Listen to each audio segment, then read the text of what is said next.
retard, retard.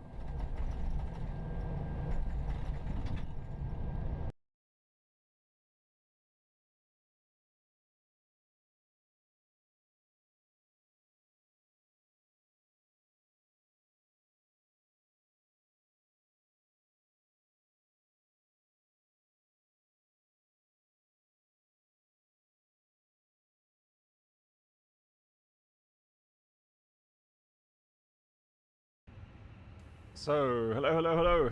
How are y'all doing? Welcome, welcome. Big hello to Mark, my dear friend. Good. Flying Paul, hello. The Clegg, hello to you. TV Ranger, nice to see you. HJ, Channel Approach, Flying Paul. You flew out in a 2-flight Robertson livery on a flight home to Düsseldorf. Nice. Hey, Lilienthal, nice to see you. Goat friend, how you doing? AG Mike. Runar, hello. Aaron, hello to Christian, hello. And Forward, good evening. And hello. Yeah, Forward. What's the matter? I was counting on you today. Alright, no worries. Don't worry about it. Maybe next time. Right, welcome. We are in the FENIX A320. One engine out airlines. And we're flying. Hey, Kazapaya, nice to see you. Nice, new PC. Welcome aboard the I love it. Blackbox Twitch channel subscriber experience. Could new subscribers please make your way to the first class cabin? And Forward, where complimentary drinks, what are the snacks, specs? and premium flight entertainment will be served. Thank you. What are specs of your new PC? MDK, hello to you. And we got the first resub coming in. Team Jordan. Let me give you a round of applause for that. Team Jordan, thank you so much. 42 months. That's a long time. Team Jordan, thank you so much. I hope you're doing well. Is it possible to do a flight to Lanzarote soon? Yeah, there's something else I want to do. There is a controller in Naples that contacted me on VATSIM, and so we are trying to set up a group flight, a nice group flight with the community into Naples, and so we'll get full control, which will be great. So that's coming up in the next 1 or 2 weeks. Yeah, and then Lanzarote, I'll have a look. I'll see when I can fit that in. 3090, no, wow, okay, so a really big, huge GPU and a big SSD. Yeah, that's one thing really needed, right, with all these maps. Cool. Nice. Right. So I hope you've all been well and you're doing well. And let me go straight in. So the scenery in Ibiza is going to be from Iniscene. So that's a new scenery, at least for me. I know it's not that new, but for me it is. So we'll see how that looks. Have you flown to Faro? Yes, I have, Diego. I mean, you mean real life? Yeah, I've actually got video on that. So yeah, a couple of times. I mean, even had a layover at Faro. So really nice. Good. Let's have a look at the flight plan real quickly. So it's a short flight from here, Barcelona, to Ibiza. So the idea is to do a short hop to Ibiza to have a nice maybe visual approach there. Look at the scenery, and then we'll go from Ibiza to Marseille. Because Marseille, guys, remember I told you that I want to show you guys the 3-1 right approach. The wind today is, at the moment, well, it's 190 at 8. So strictly speaking, it will still be favoring 1-3s. But it's going to go variable 3 knots. So hopefully then later on, we'll be able to shoot the 3-1 right approach. And Sapphire Wave, hey, nice to see you. Right, so 39 minutes. The weather is live weather, obviously. So we're doing live weather, live time. And currently we've got 100 at 6, 100 at 9, so we'll be runway 06, few 1700, 30 degrees, 1010. And well, tonight some mist, but that's outside of our time range. Barcelona right now, that's also our alternate airport. In case anything goes wrong, we'll return to Barcelona. We've got wind 160 at 6, so we'll go with 24 left for departure. 1011. So that's a short routing. We're going to be touching Palma de Mallorca before we go into... Hey Aaron, how you doing? Yeah, Aaron, nice of you to join. Looking forward to that. I am, in case you're wondering, or maybe you've already seen, I am at position. I'm at position... Which one is this? 272, it looks like. Oh, actually, no, 273. Sorry, 273 is my position there. Right.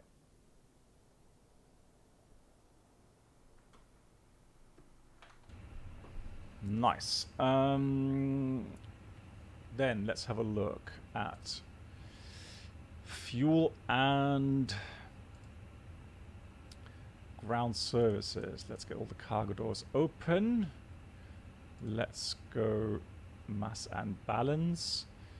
So expecting 138 passengers and the planned fuel 4.4 roundabout. So let's do that, and let's do fast time, 8 minutes. Right, so 1011, let me just enter that into the setup here. Is that syncing up? No, it's not. Yes, it is. 1011, fantastic. There we go. Right. Flight number, Windmill, 1 Oscar Echo Oscar 711. There we go. Cost index is going to be 34. And the cruising level, I think I elected something around 270. So 270, and we have minus 29 degrees. Right, you guys are going to have to tell me if has there been anything new regarding flight simming. Any news? SU-10 looks good. I saw some picture regarding the weather simulation. Multiple cloud layers, which look nice. And X-Plane 12. Has anything happened to X-Plane 12? Any announcements or any updates? It's a wind request here.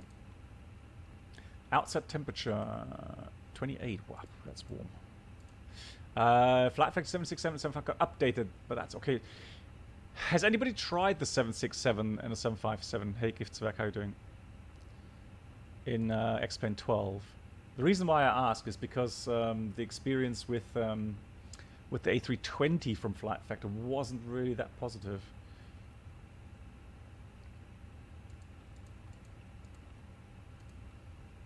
They work great, okay.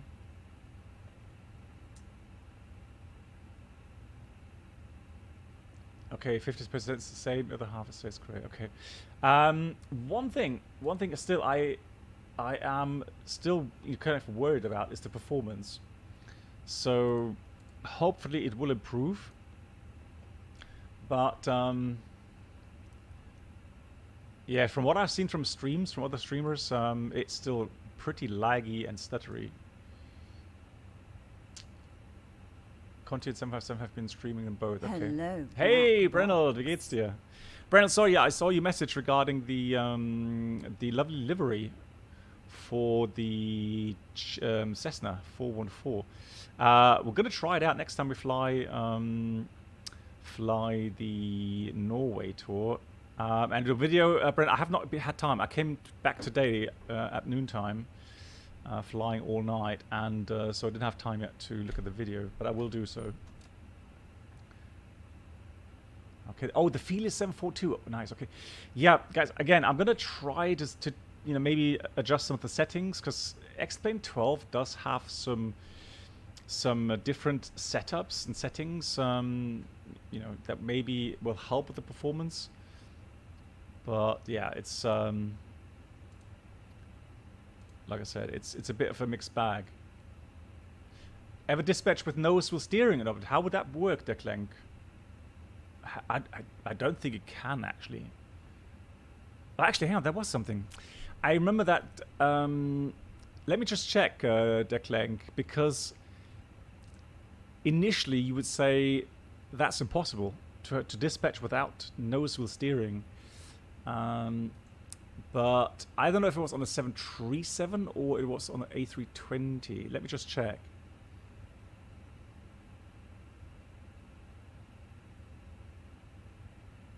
Wheels.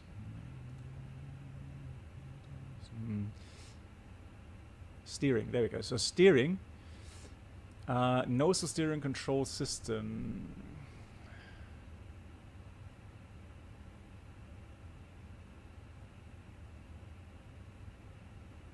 Oh yeah, no, it's a, yeah, no, okay, Declank, yeah. So it says, now this is the weird thing, guys. I always find it interesting when people ask these kind of questions, because initially I have a kind of technical understanding, and I would say, how would you be able to steer an A320 when the nose wheel steering is in op, right? Well, you still have differential braking, and you have your rudder steering, but so here's the thing: you can actually do that. You can do maybe an operative for 3 flights, provided failure is detected by the brake steering control unit. The runway width at departure and arrival airports is at least 45 meters. Runway not contaminated, and the max crosswind component is 20 knots at departure and arrival airports. And then you've got to do a operating procedure. Yeah, takeoff performance you have to adjust, etc., etc. Yeah, it's interesting. So it is actually possible. It seems like, yeah.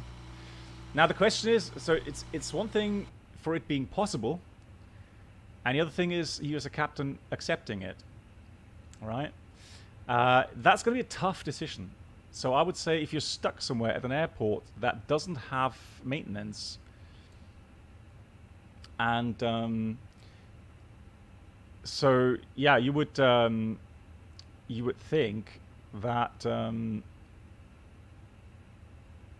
that you only try one flight to get home to your home base, and then to get it fixed. I don't think I would do consecutive 3 flights with it. I don't know how to justify that kind of limitation. Yeah, Brenold, it is. So Brenold, you're not allowed to use autoland for auto brakes, for example, so aircraft lateral control is achieved with the rudder until slowing to approximately 50 knots. So you have on the runway, Brenold, you have the airflow at the rudder to allow you to steer the aircraft. All right. Yeah, and then once you are below 50 knots, you use differential braking.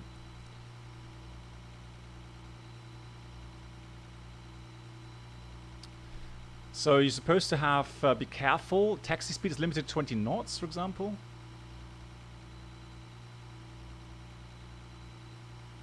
Yeah, do not apply too high asymmetrical thrust to avoid that nose landing gear getting stuck to full travel, 90 degrees.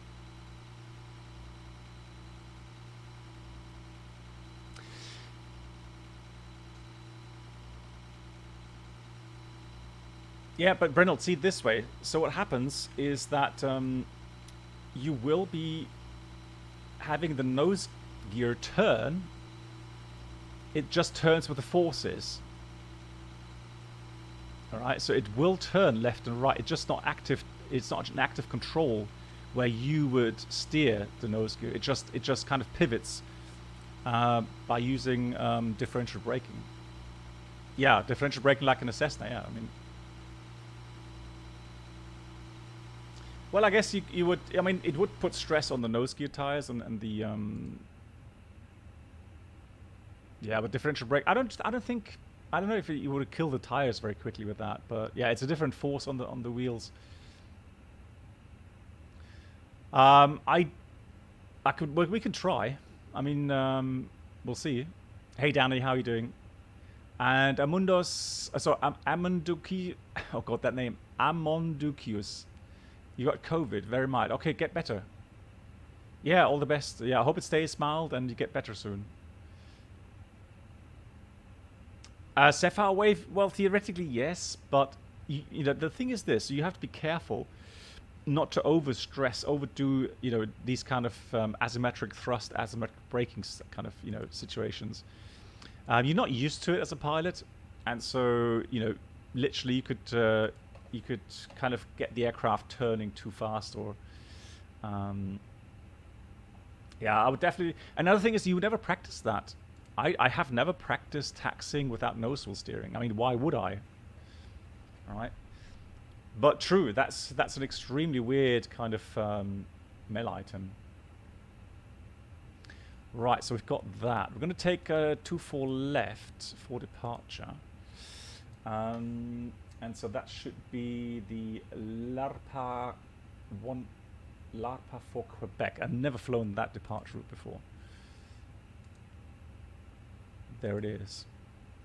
So that takes us to Lapa, and then we go to Torso, and then Tolzo,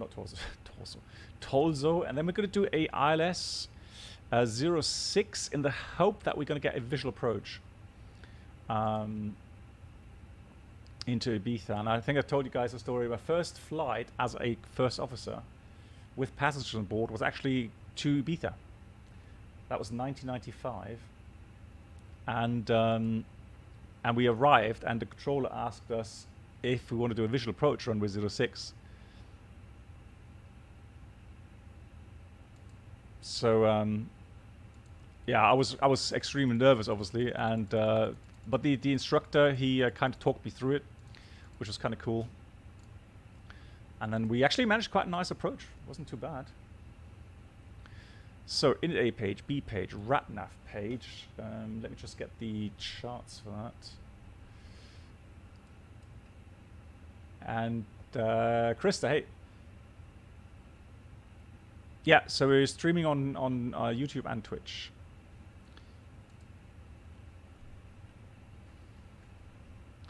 So ground charts. Let's do airport. So we're parked here. If we taxi out to runway 24 left, it'll be probably where's my parking stands? Parking stands works. Taxi routes departure. Where is it? Arrival. There's so many charts here. Good lord. Parking stands. There we go. That's parking stands. So taxi out will very likely be November 5. Papa Sierra Kilo, and then all the way 24 left. Here you need a crossing clearance normally. Runway 0220. And then we've got departure. Departure was the LARPA for Quebec. Hey QB, nice to see you. QB, once again, thanks so much for all the help. I know you're busy working as well, so that's much appreciated. Because I would not have had the time today to do anything in that regard. So the LARPA 1 Quebec. We're going to put Papa Romeo Alpha. Yeah, because we need to kind of back up 6 miles Papa Romeo Alpha. So let me put Papa Romeo Alpha in here. Into the RatNav. 14.3, so diff rips. B page was filled out, correct? Yeah, auto fuel. So performance. Flying port, what do you mean? I have documents on that. I use the MEL frequently, so I know my way around the MEL. And I have it here on my desktop.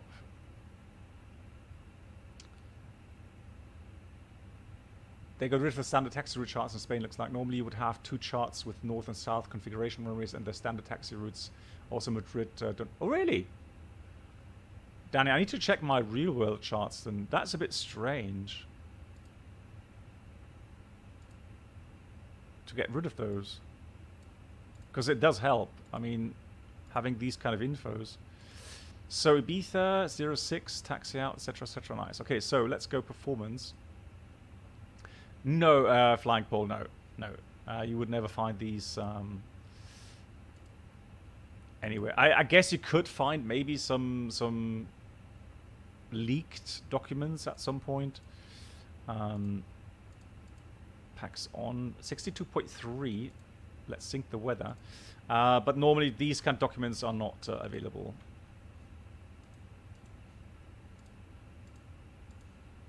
And I'll do 1010 for calculations. Intersection, I think it's pretty much full length for 24 left. It's not that such a long runway anyway. So let's calculate with that. Krista, interesting, because when I watch my replay, so the video on demand, it doesn't really matter if it's YouTube or Twitch. If you put that to HD streaming, then it should be nice. It should be nice on both platforms. So we've got Flex 68, we've got 134, 135, 137. Yeah, thanks Danny for the feedback. Danny, I'll tell you what, we can check that during the cruise flight. I'll get the real documents out and then we'll see if that actually has changed.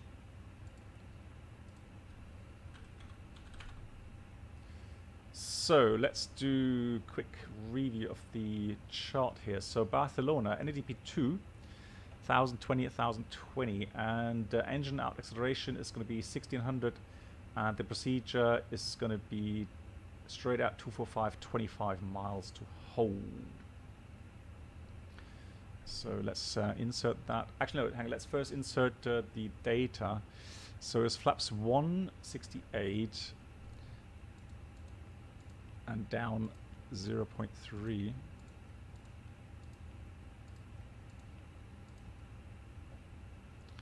And then we've got... Hello, Black. Hey, Lee, wie geht's dir? 134, 135, 137. I hope you had a good day. 135, 137, 1600 engine out. There we go, full length and 1020, 1020. Yeah, I'm doing well, thanks for asking. Had a nice rotation. I had a quite relaxed rotation, if you can say that.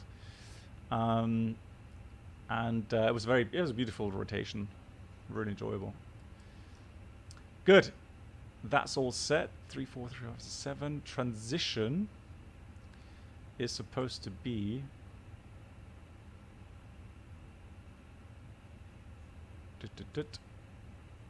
so let's go Barcelona, and transition is in 6,000 feet, and that's correct. So secondary, copy active. Let's do a return plan in case anything goes wrong. Bravo Lima. And there we'll fly the 24 right Zulu approach.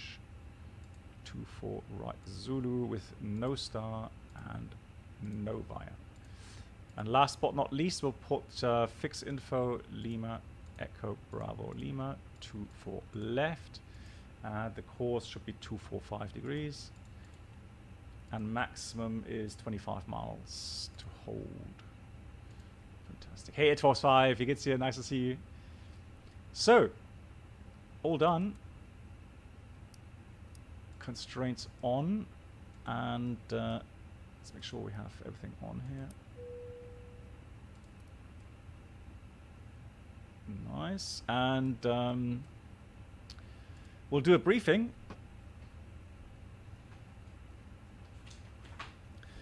So A320 we do have with CFMs, and takeoff runway is going to be 24 left. There's one thing missing. That's the initial climb altitude. That should be maintain 6,000. There we go. So we're going to depart runway 24 left on a departure route called LAPA for Quebec taking us up to 6,000 feet. The sector in this area is 3,200 feet, and the extra fuel time, it says here that we don't really have much extra fuel, but we know that will change again. So yeah, we should have about, according to the flight plan, we're supposed to have approximately, oh, I didn't take any extra, oh, because of the weather. So yeah, it's no extra fuel planned. We have contingency 200 kilograms. Taxi at hotspots. There is a runway crossing.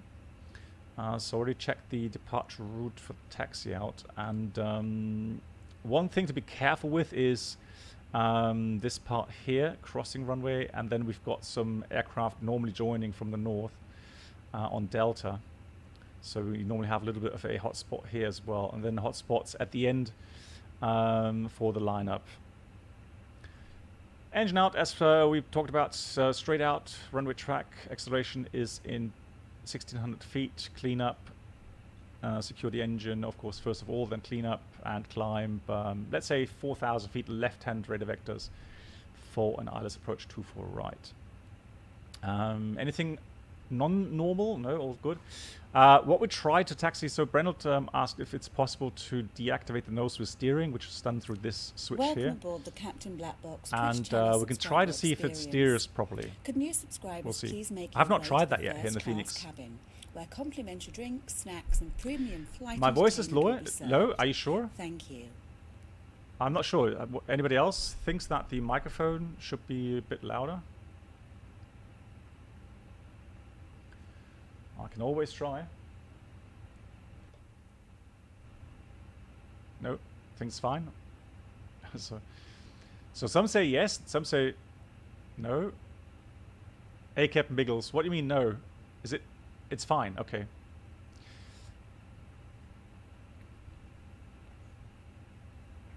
Yeah, I know. It changed a little bit of a setting the other day to not boost it that far because it was a bit too much.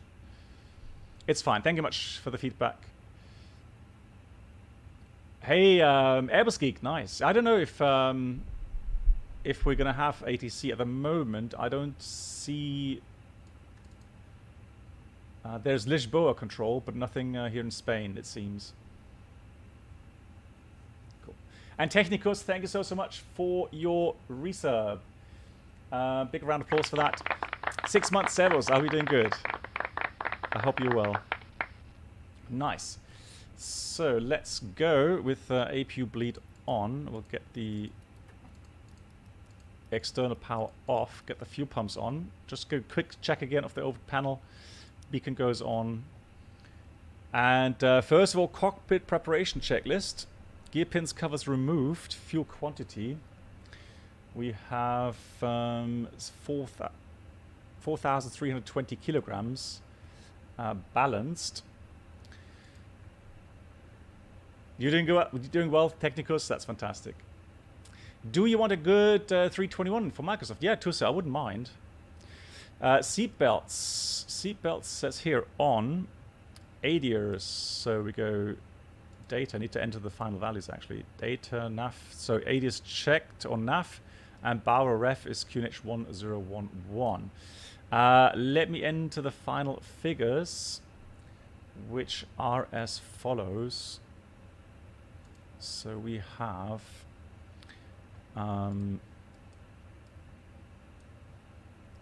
gross weight 62.6, which has a zero fuel weight of 58.2, and 31 zero fuel weight CG. So 58.2 and 31. So let's put that in here. 62.3 is the takeoff weight. That's what our calculations are based on for the performance there. That sounds good. So B4 start checklist. Parking brake is set. Then we have takeoff speed thrust. So we've got V1 134, VR 135, and V2 137. Flex temperature 68. Beacon, no, first of all, windows. Windows closed, both sides closed. And then the beacon on before start checklist completed. Hey Andreas Nabend and King Creed, hello to you, nice of you to join. When in the flow do you switch on the fuel pump? So I normally do it just before pushback when so the important thing is that you switch over from external power to APU electric and then switch on the fuel pumps, because they're very, very strong demanders on fuel, on electric power. So you want to avoid electric current surges. So when you switch over from external to APU electric. But yeah, so that's my flow. I go over the panel, switch off the external power. That's, you know, as close to pushback as possible, and then have the fuel pumps on. That's how I do it also in real life. So ground services. Hey, Airbus Geek. Hang on, let me wait for the announcement. That's really kind. Let's get rid of all of these services, and then let's connect the tug.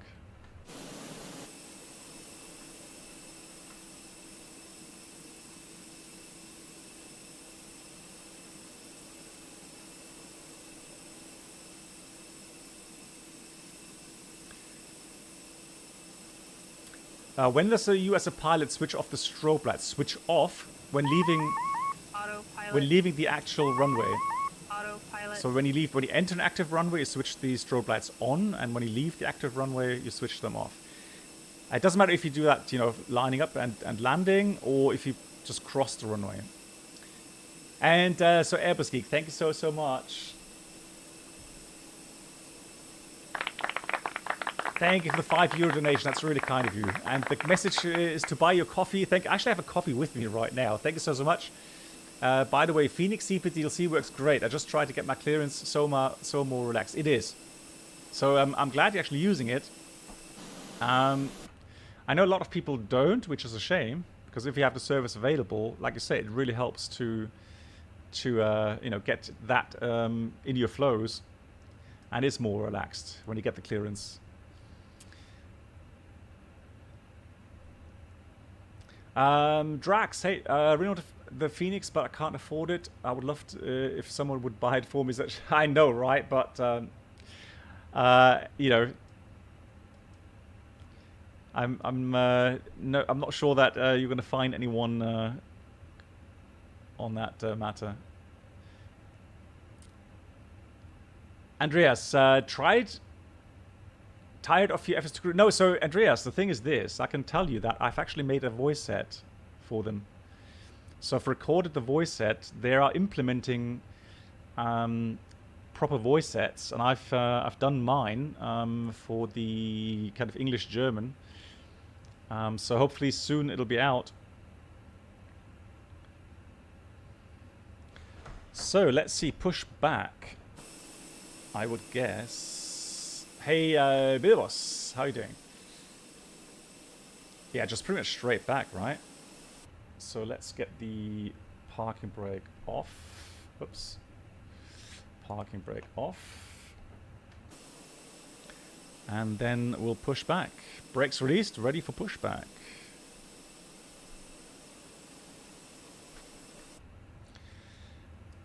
Cleared for engine start. Just make sure that we have start pressure. Fuel pumps on, all good. And we normally check the doors closed as well, obviously, before we go and start the engines. All armed. Engine start, so engine 2 start. That goes on as well.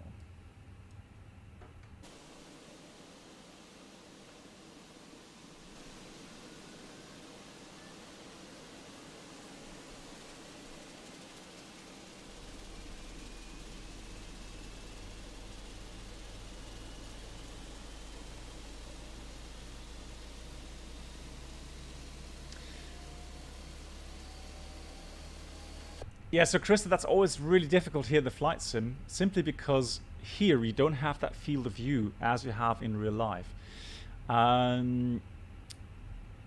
So the important thing is, if you want to know your height, height position there, there's one good way, engine 1 start, to adjust that, and that is you need to adjust your eye height so that you are lining up that red ball with the white ball behind the red ball there, and if you can glance just Welcome aboard the Captain below Black Box the Twitch lower channel part of the subscriber panel, Could new subscribers please and make still your read way to the, first class cabin, where complimentary drinks, or see the upper snacks, part and of your premium private flight flight display. entertainment will be served. And also Thank you you. would be able to look just down the line of the upper part of the glare shield panel.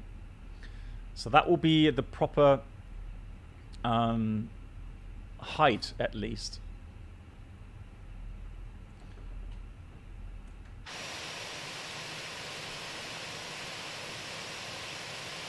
So let's just go a little bit more over here.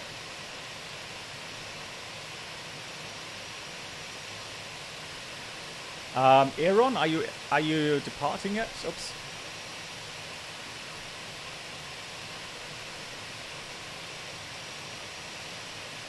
Basic 1979. Basic.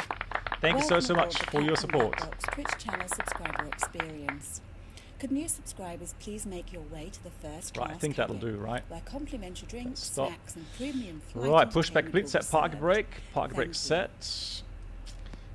And Torre also coming in. So basic with 32 months and Torre coming in with 8 months. Torre, also to you, thank you so much.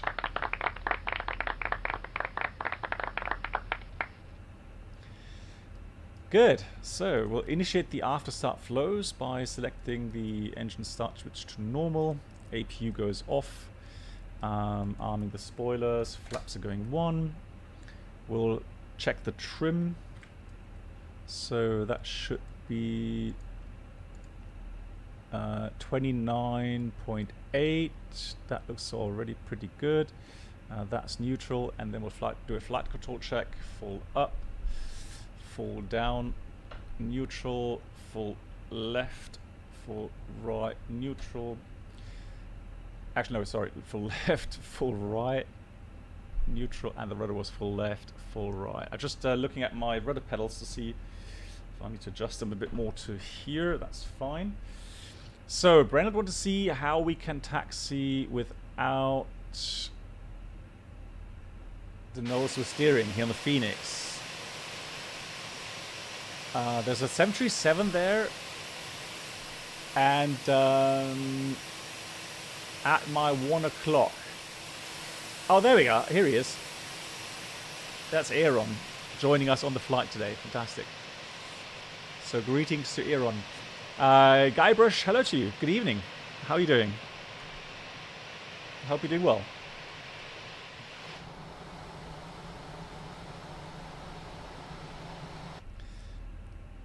So after start checklist, anti-ice off.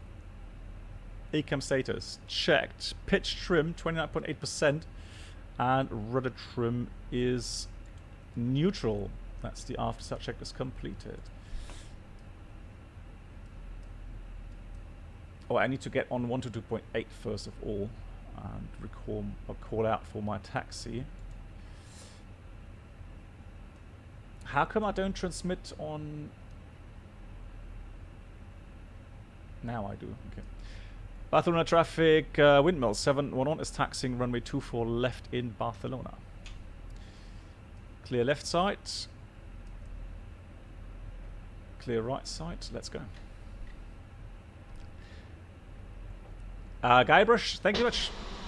Thank you for watching. Thanks for hanging out. Alright, brake check. Brakes are working, and let's do the nose with steering off just to see if Brennald. So the steering doesn't work regarding the oops. Barcelona traffic, Boeing 1203 stands 270 pushing back when the passing traffic has left Barcelona traffic. Right, let me just check. So I'm using differential pressure. No, so it's not really working well here in the Phoenix. I can turn a little bit.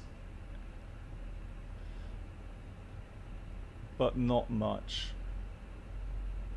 So I'm using now differential braking. Maybe if I had a little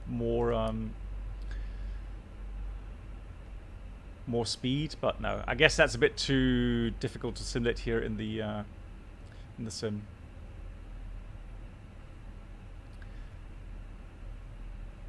Yeah, it isn't working correctly. No, I don't think so. And the tourist, hey, how you doing? Regarding the FENIX update, yeah, I know that they're developing, but I find that strange as well. Yeah, maybe they are waiting until SU10 is out, but yeah, it is taking them quite a long time, isn't it, to update something? Yeah, Brundle, it could be. I wish it was a little bit better. I don't see the difficulty in simulating that, but hey, that's just me. Okay, so burner. I am at the moment now. I will admit I only tried it out once, X-Plane 12, and for me, I found it quite disappointing that the performance on my system. I have a strong PC, so X-Plane 11 runs actually really nice. Also having switched on Vulcan engine. In X-Plane 12, as far as I can see, you cannot switch off the Vulcan engine. At least not in the menu.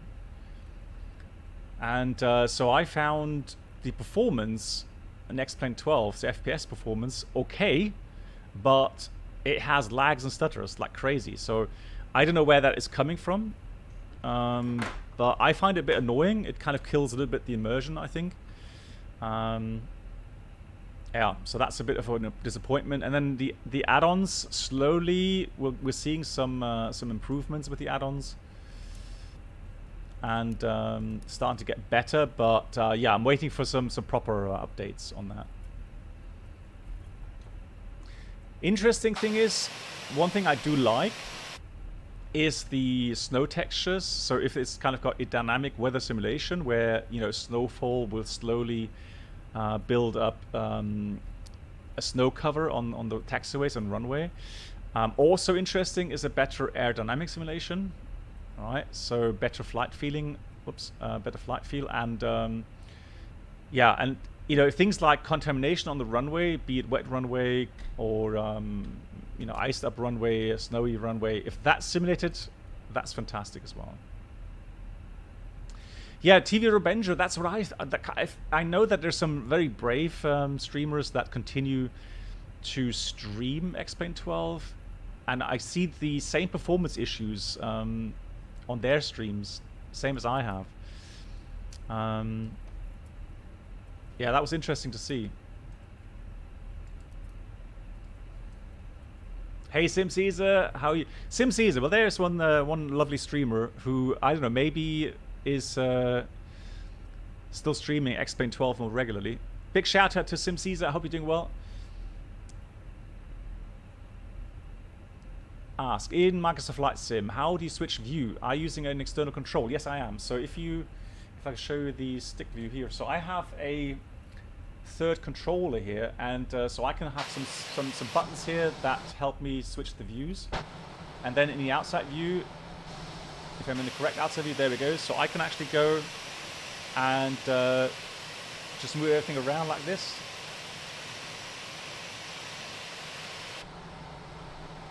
So that's how I do the view changes.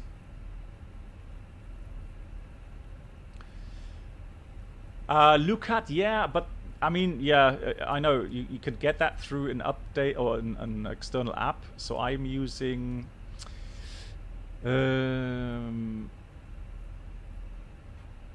what was it called?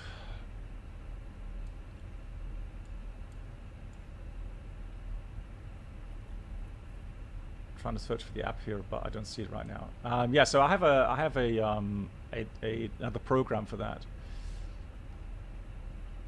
Yeah, so absolutely. So Matthaus, I you know, no worries. It is in beta, but we'll see. We'll see what happens in the end. And someone else said, Andreas is waiting for a working weather radar. Actually, you know what, Andreas? The weather radar was actually working for me. It may not be perfect, but that was one thing that was actually working. Yeah, Rex Accu Season. Wasn't it Accu Seasons? Something in that manner. Yeah, I think it was Accu Seasons.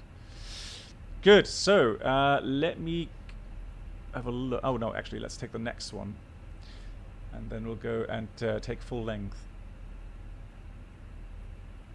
X-Plane 12, wasn't it? X-Plane 12 we talked about. Hey, greetings to Potsdam. You know, Otto, my wife and we were in Potsdam in June for 2 nights, and we loved it. It's such a beautiful city.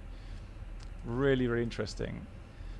And absolutely beautiful. So interested to take a bike and cycle around.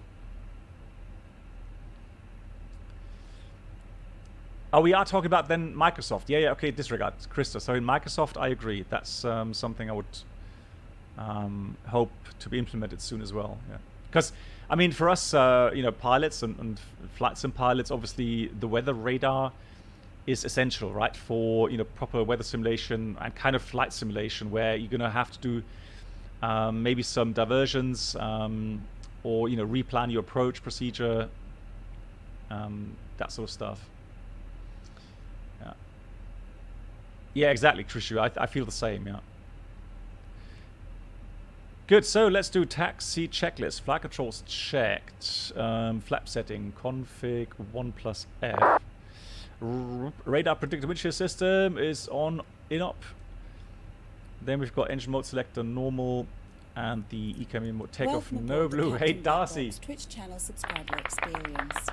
Could new subscribers please make your way to the first class cabin, where complimentary drinks, snacks, and premium flight entertainment will be served. So, cabin crew, thank you. Prepare for departure. And Darcy, thank you so much for the 27 months. I hope you're doing well, Darcy. Thank you for your support.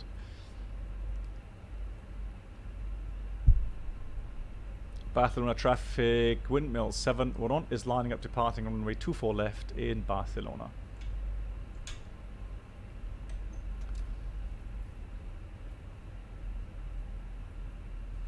Yeah, Danny, exactly. Hey, Stray, I'd love it, and it would be great for streamers to have multi-crew where you have a friend. Yes, so Straya, there is actually a development in X-Plane right now regarding shared flight. Barcelona traffic, Boeing 1203 lining up behind departing traffic, So runway 24 left, Barcelona. Line of checklist, takeoff runway is 24 left full length, TCAS, TARA, and the packs are on. That's the lineup checklist completed. Let's go, takeoff.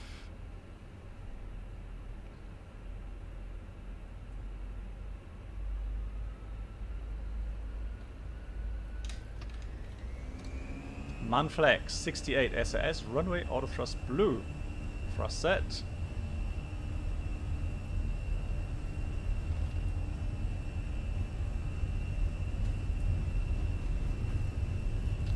$100 knots. V1, rotate.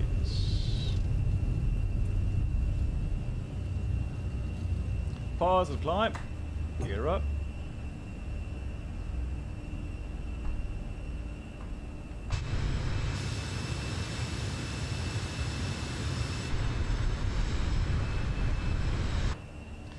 Right, left turn.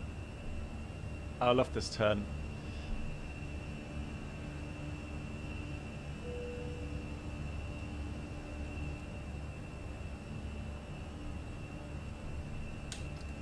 Thrust climb out blue auto thrust.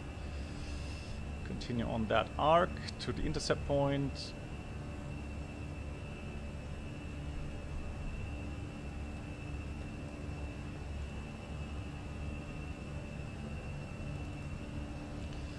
There we go.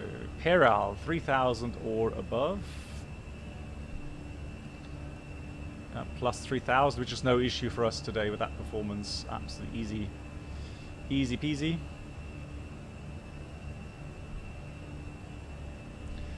Flaps 0. Speed is checked. Flaps 0.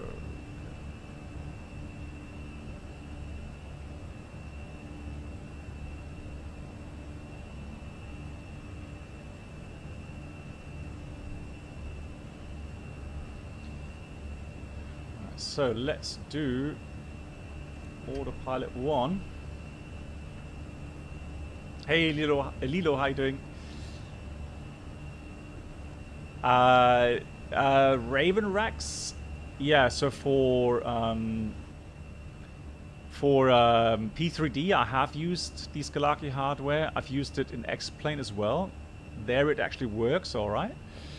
Here in the FENIX, obviously, it's not working yet. I've not tried in the fly-by-wire mod, so that I don't know. Is that working now? Yeah, that's working. Cool. Alrighty, so we've got 500 feet coming up to 6,000. So the 6,000 is until Nitba, and then we continue climb. Barcelona, traffic volume 1203, departing 112 for left.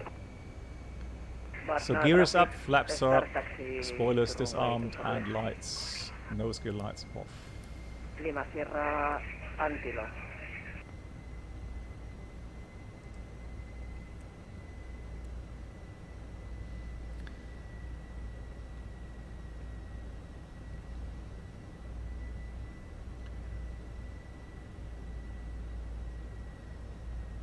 Yeah, I'm using payware. That was just sim, Barcelona.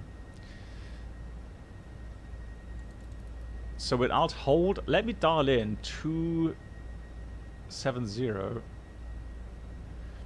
and I'll press for manage climb. It'll be Alt constrained climb 6,000 for now, and then it'll start the climb automatically after Nitba.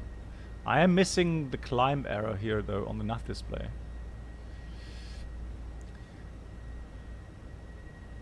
Hardware. So I'm using the Honeycomb Bravo throttle quadrant with a special add-on set from FlightSim Factory. So I can give you the link for that if you want. They have different add-ons, so they have it for the Airbus 737, they have it for 747, the Mad Dog, and I find them to be, at least the 320 set is a very good quality add-on, very, very strong, and proportion-wise, pretty much what it's in real life, so that's 9. Right, so welcome to Phil. Hey Phil, hi there. So you mean these? Exactly. So these are connectors to the window heat. Yeah. So that has to do with the window heating system, because the windows are heated. So these are heated. These are heated to make them more elastic. So when you have a bird strike, they have less tendency to shatter. And of course, another thing is if they're heated, they won't fog up that quickly. And they'll try to prevent ice buildup.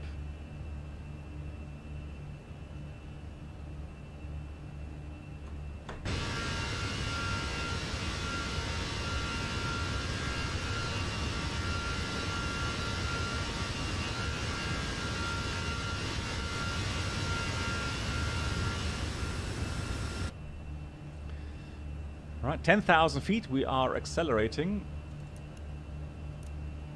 Lights off, seatbelts go off, it's nice and smooth.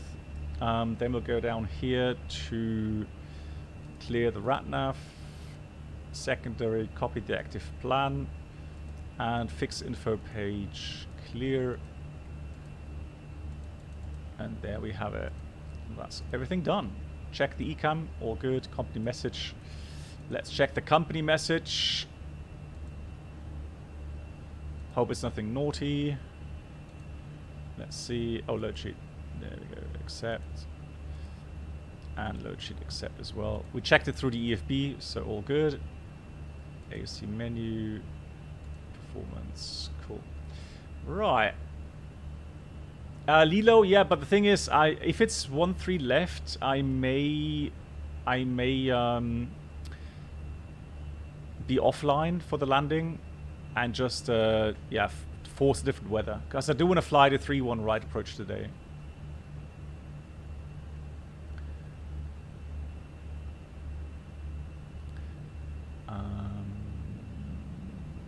Hey Fogbound Turtle, how you doing? And but first of all, we have Nico. Hello to you as well. And then we've got EdForce5 coming in with the first question. Does the real aircraft tend to drop the nose after takeoff? No. So, so what you have is a transition. Oh Jesus! You have a transition from the ground mode to flight mode, and that's done within 5 seconds. And normally your pitch trim, so the trim setting that you get from your load sheet, that will normally be in a range where the nose won't drop that drastically. That has to do with Microsoft Flight Sim. So the only way to kind of counteract that in your 24 left for landing. in a add-on, you can go to 06 left for the moment. I don't have traffic. is to Yeah, we've picked 06 left because that's what they do on flight radar, so that's why. But, if you want to pick up the hold somewhere, just you would artificially trim the stabilizer nose up. Cool. And the Fly-by-Wire mod did that, at least at the beginning. I'm not sure if it's still doing it, but that would be one way here in the Microsoft Flight Simulator just to kind of, counteract that.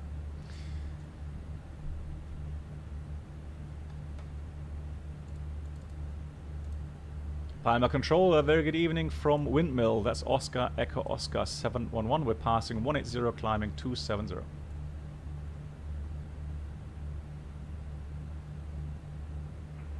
They should call it standby. Fogbound Turtle, I've been reporting the stutter on final landing like crazy due to SU-10 beta.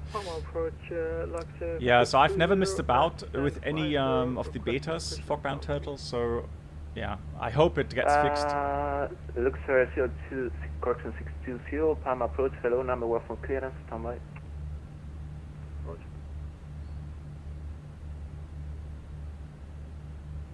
Sierra 6 Papa Whiskey, continue descent, altitude 6,000 feet, correction, yeah, 6,000 feet, connect 1011. On the 6,000 feet, units 1011, speedbird 6 Papa Whiskey. Speedbird 6 Papa Whiskey, thanks for the advice of flight radar 24. Danny, was that in the stable version, or? Thanks. Yeah, no worries, it's, well, you're the controller, so you decide where I'm going, but, yeah, that's good, fine. So yes, to clear all 3 Mike arrival, expect ILS will approach the runway 06 left. Alright, Lotus 3 Mike for 06 left, but we picked up the 1 Juliet, but we'll go routing direct and right if that's good for you, with 6 Papa Whiskey. Prepare 6 Papa Whiskey, no worries, just continue the one that you have just. Look, 6 Papa Whiskey. Ooh, bit of wind change there. Wind mile 0711, Palm approach. Windmill 711, go ahead. Wind mile 0711, Palm approach, hello, squawk 6213. Squawking 6213, Windmill 711. In beta, okay, so yeah. I think Lido was... 620, correction 620. Lido was talking about the DX12 driver update that needs to be done. But apparently that's coming as well with SU-10 at some point. Hey, Pride of Rotterdam, how you doing? Climb to 4,000 feet, wow, look at the wind changes. Wow, that's hefty.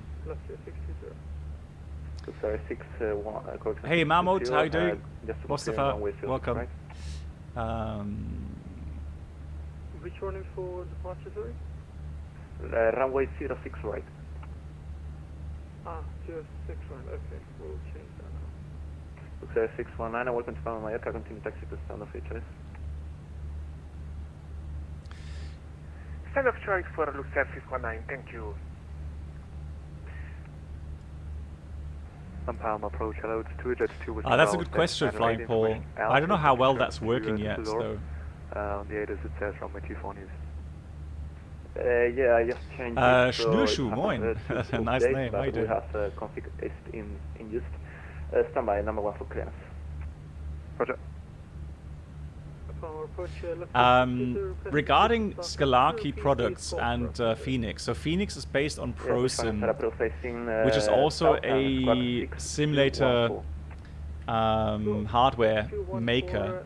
So I'm not sure if Scalarchy will ever be. Windmill 0711, Palm approaching Ibiza, clear also for Victor arrival and runway in use is, yes, let me check. Yeah, sorry, runway using Ibiza 06, yeah, coming ready to descend. Okay, runway 06 in Ibiza, and could you repeat the arrival route, please?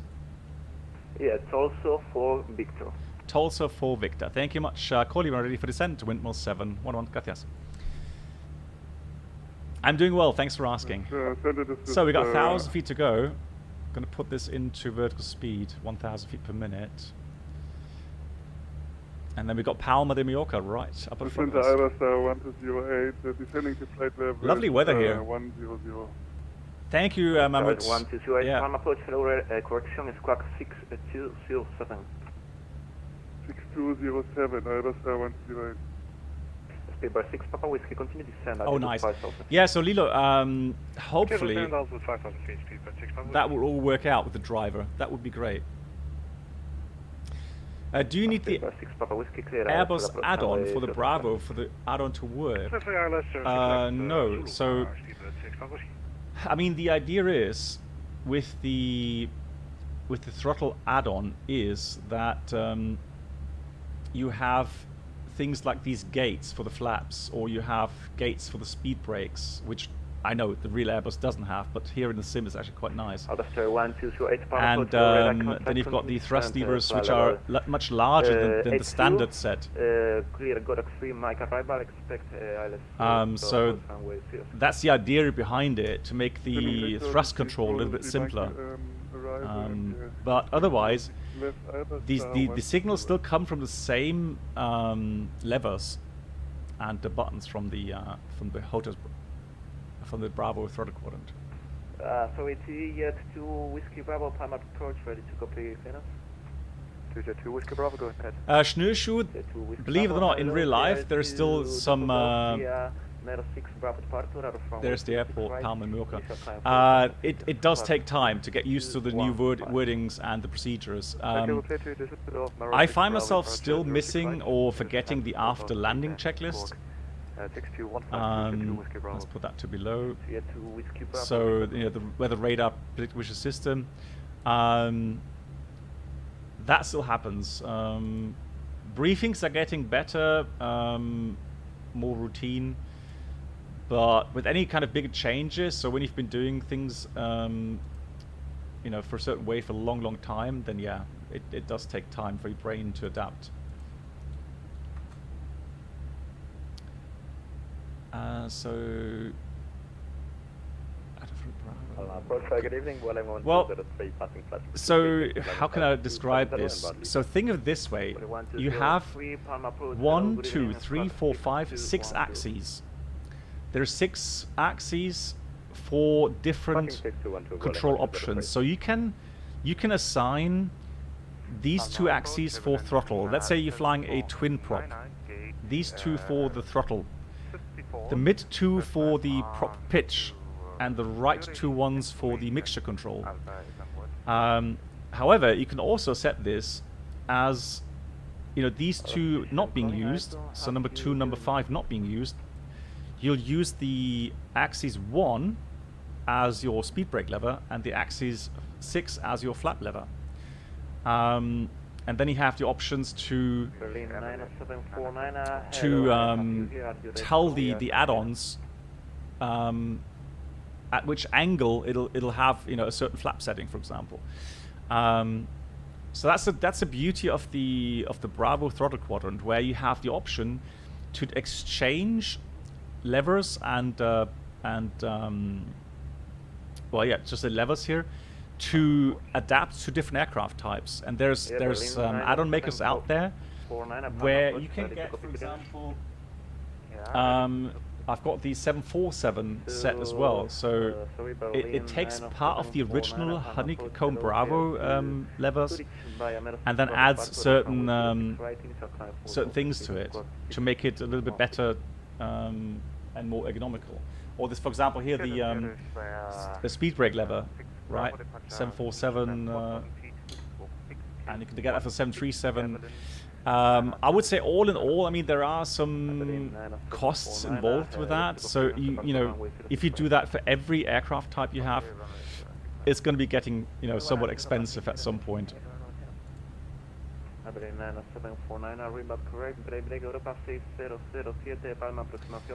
Drax, you're from Sweden, welcome. And I recently got on the road with my dad. He's teaching me to drive. I'm doing my driving tests with him, so I did the whole weekend manual transmission. Nice, excellent. Drax, all the best for that. Hey Voyager, moin. So we don't have 80s on Ibiza, therefore let me get the weather here.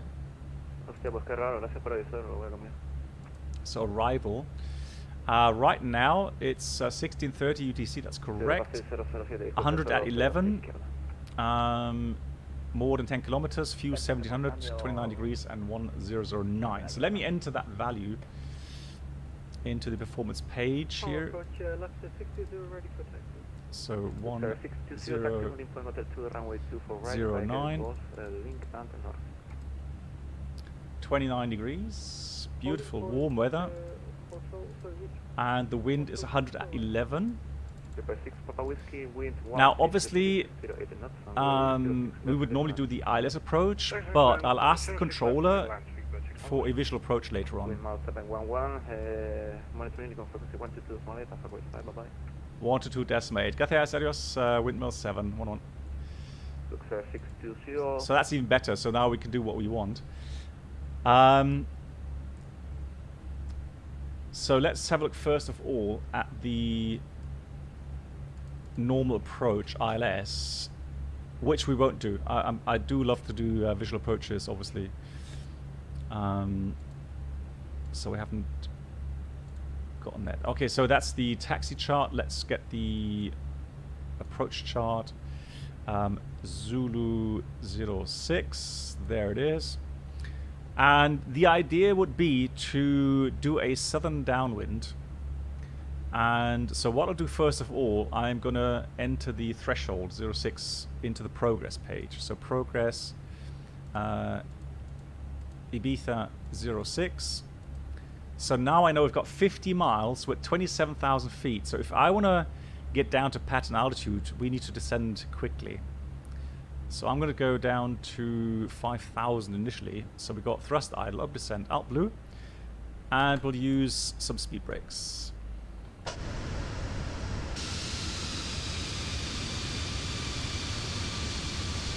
Palma de Mallorca behind us. No, Chris, I've not looked at the Flightbox V3 yet. The reason is it's very expensive, and that is only for the A320 really. But for me as a content creator, and I do enjoy flying, 737 from time to time, and 747. So that for me, for my personal solution, I go with the Honeycomb Bravo. Why is there discrepancy between MFD and Twitch top banner? Is it really? Oh, you mean the yeah, so that is taken from Sim Toolkit Pro. So that is not taken from the simulator itself, so not from here. That's actually being used from a different app, which is called Sim Toolkit Pro, and there it is taken the values that it gets from FSUI PC, and so there may be some slight differences with that. When exactly do I need to use decision height? Okay, so Airbus Geek, let me just try. I have a command for that. Hang on. Hold on.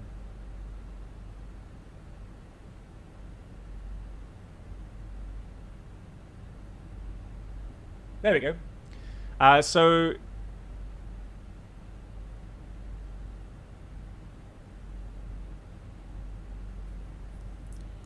Welcome aboard the Captain Black Box let me Twitch get that channel over to subscriber your experience. side. Could new subscribers please make your way to the first class cabin? So Airbus Geek, Complimentary drinks, here's snacks, the premium written flight the written entertainment will be explanation for served. that. Thank you. Right. So let's see if you can make sense of that. If you still have a question, please don't hesitate to ask. I'm going to go on heading. Ibiza traffic, windmill 711 is going to be doing a visual approach 06 in Ibiza. We're currently 30 miles out. And Schnürschuh, Dankeschön. Thank you so much for your subscription. Big round of applause. Thank you very much for that. And Yoda, hello to you. Schnürschuh, you're right. Gewohnt hoher Informationslevel und super spannender Content. Danke. Yeah, thank you so much for the support, Schnürschuh. And if you have any questions, yeah, don't hesitate to ask, please.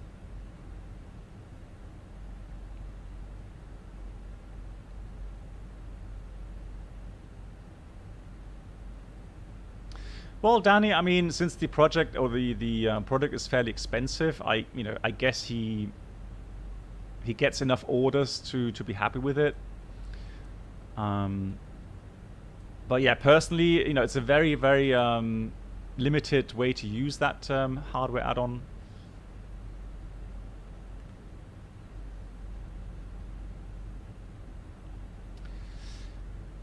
There was a question from Dodge Frank. Hey, is it important to put the VUR on the MCU? Yes. So it's more a thing with awareness, and also you have to realize that this map display is fairly accurate, but it's dependent on your position updating. So whenever you have maybe a glitch in the updating, you may have a map shift.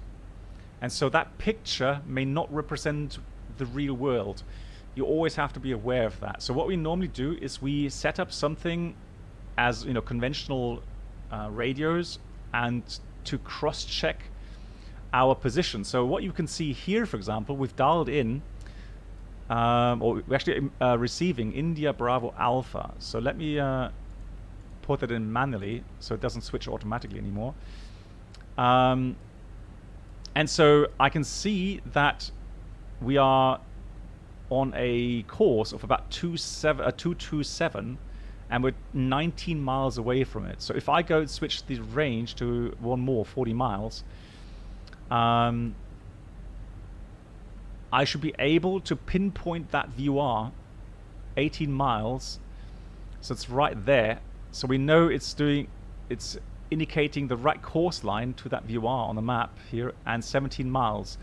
So that adds up. So I know right now by conventional checkup or backup that we are still receiving a proper updating on the map display.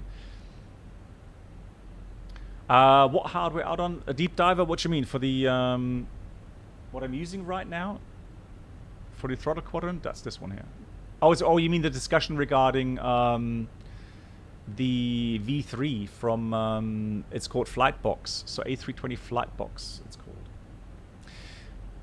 Right, so we are a bit high in the profile, so there's the airport. If you want to do some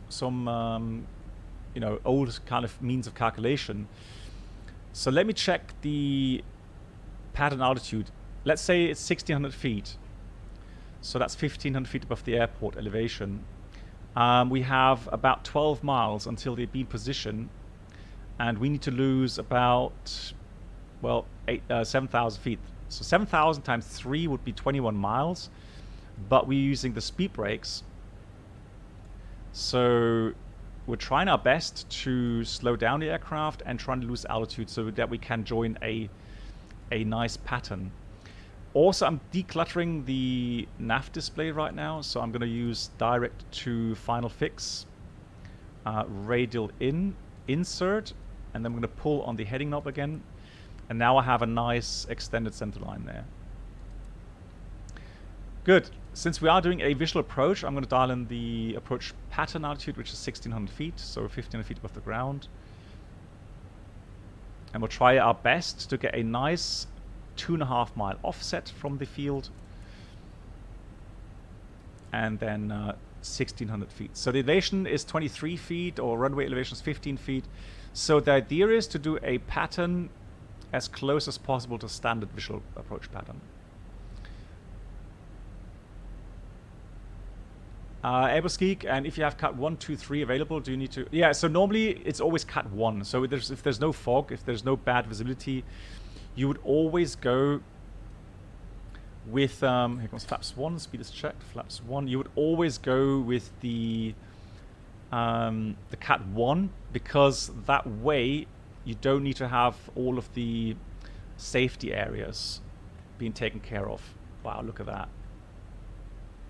There's the airport. Absolutely beautiful harbour area. Lovely. Right, so I know there's a lot to do. Lights on, signs on.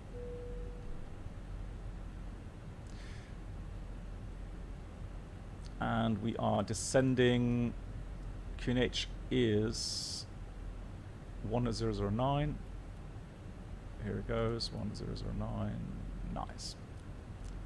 As always, we do a backup navigation means, so we are going to switch on the LS keys here.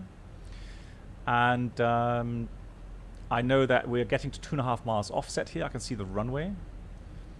You see that? And again, we still have to lose about 3,000 feet. That would be normally about 10 miles. So we're going to do a what's called a kind of a abbreviated or adapted visual pattern. Descent checklist, or sorry, approach checklist. Let's do the Barbara Ref, QNH 1009. Well, actually, first of all, we would say set QNH. So QNH cross-checked, passing 3,700 is checked. Then we do the approach checklist. Barbara Ref 1009 is set, checked 3 times. Then we've got the seatbelts on. Then we have the minimum visual. We do a visual approach here. Outer brake will do low. And the engine mode selector is normal.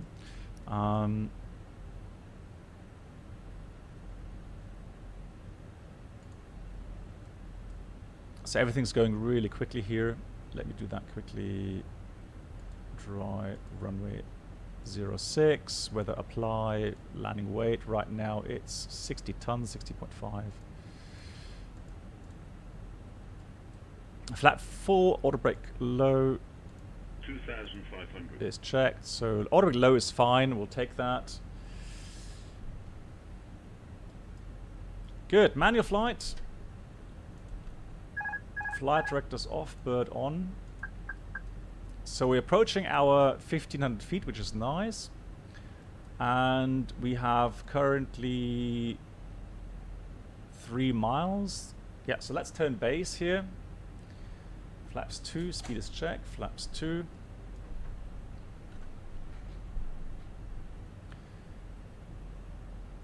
Slowing down the aircraft, leveling off 1,500 feet. And again, we're trying to get into that that nice slot position.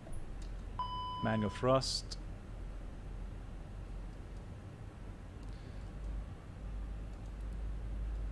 So currently 3.5 miles. Just doing a slight descent here to get into that that perfect pattern position. Let's clear the auto thrust off. It's checked. So we're turning there. So on the final then we should be around 1,100 feet. So miss approach 3,000. Let's turn final here. Let me overshoot a little bit. Careful with the descent rate. Gears coming down obviously.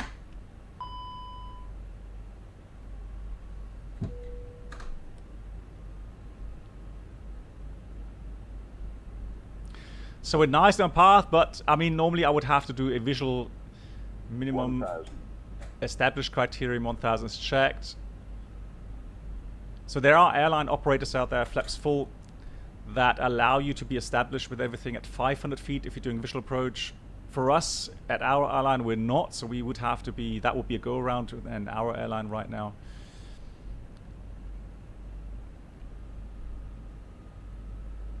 There we go, getting established. 2 red, 2 white, so that's all fine. We're on speed. Landing checklist, ECMM landing no blue. Landing checklist completed. 500. And there we go. Just getting a little bit low. Correcting that. On path again. Hey, how you doing? Alpha, how you doing? And Solid Wings, bonjour, monsieur. It's interesting. So again, it's a kind of a mismatch between the glide slope indication and the PARPI lights. That happens in Microsoft. So I'm going to go visual now with the PARPI lights. Ignore the glide slope.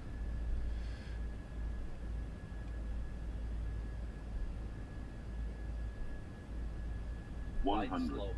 Yeah, so disregard, we are... Actually here it shows us high on the PARPIs. 40, 30, 20, retard. 5.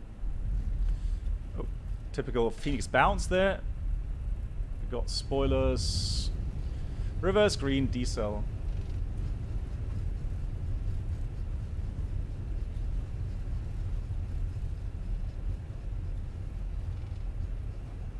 Manual brakes. Coffee spilled. You should be drinking coffee when you land. Right.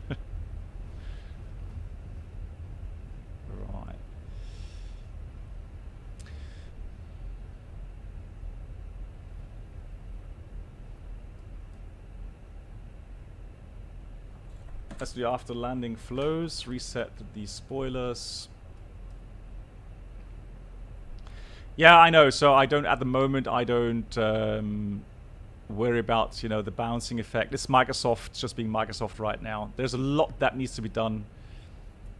Brennelt, again, I wouldn't care too much about the readout from the descent rate, because that is, it's just wrong. It takes the readout from your vertical speed indicator on your display, and there's a lag. So there's a lag Welcome between... aboard the Captain Hey, Black Box Chris. YouTube channel subscriber experience. Could new subscribers please make their way to the first class cabin, where complimentary drinks, snacks and premium flight entertainment will be served. Thank you. Chris, thank you so much for... How many... It's on... Lol. Thank you much, Chris, for the 8 months here on YouTube. Chris, I hope everything's well. How's the family?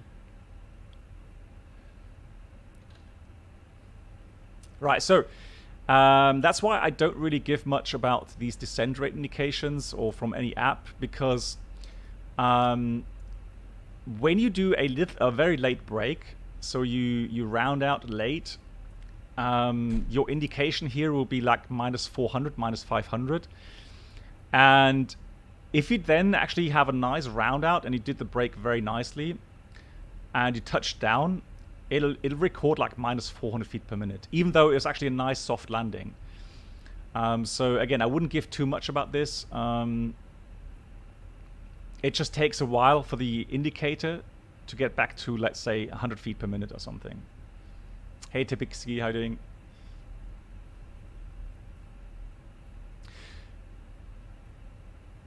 Yeah, again, we know that the flight physics, that's nice. Flight physics are completely, you know, well, I would say completely, but they're still off. So the aircraft doesn't feel like the real aircraft. No, that's a question I usually get. How does the aircraft compare to the real one? It will lag in certain areas because of the way the aerodynamics are simulated here in Microsoft Flight Sim. Yeah, I know, right? So again, I wouldn't worry too much about, you know, whatever pops up as your landing rate. The important thing is that, you know, you have a feeling that you did a nice break and, you know, the touchdown was nice. That's the important thing. You can judge, after a while, you can judge whether or not you've done a good landing or not.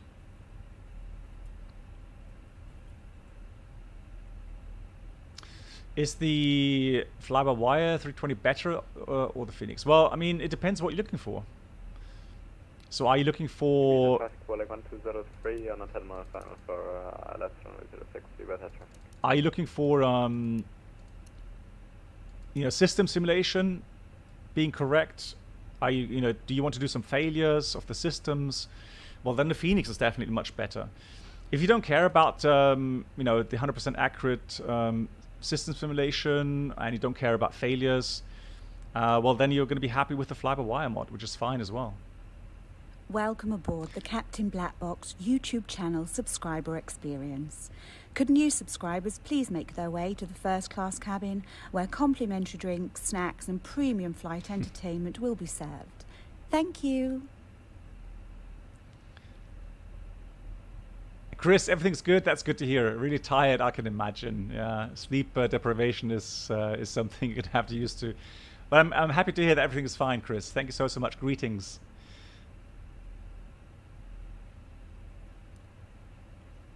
And Avenger, thank you much as well for you resub on YouTube. Thank you so much. I hope you're doing well.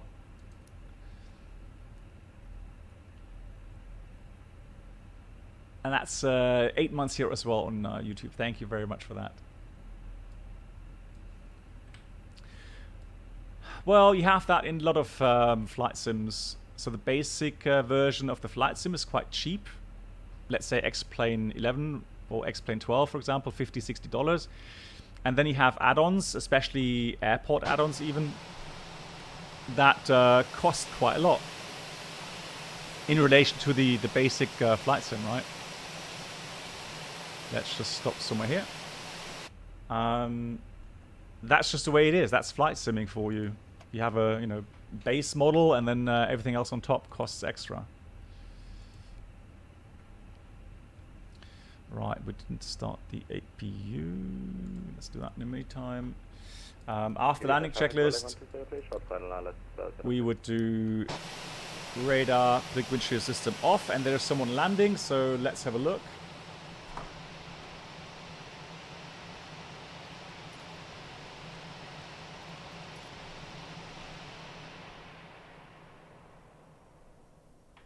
Yeah, I can see him there.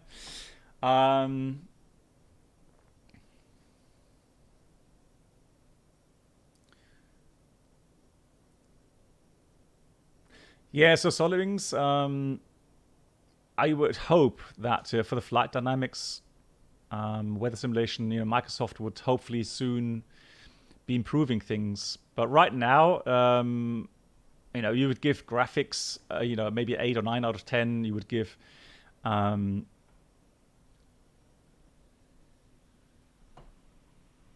maybe in some areas some good values. There we are, lovely landing. Beautiful. Oh, that looks like a nice greaser. GG. Very nice. So, but yeah, regarding flight dynamics, there Microsoft, or even weather simulation, right? Turbulence simulation, then you wouldn't give high grades at the moment in a Microsoft Flight Sim. That's just the way it is. But then, of course, there's people that are just getting into flight simming. They wouldn't really know the difference, and they wouldn't really be unhappy about these things. It's more the hardcore simmers, the long-term simmers that have comparisons to P3D or X-Plane 11. They would then judge based on their experience. I've not used GSX yet. I hear people are getting actually not being so negative on GSX anymore. Let's put it this way. So maybe I'll try it out at some point.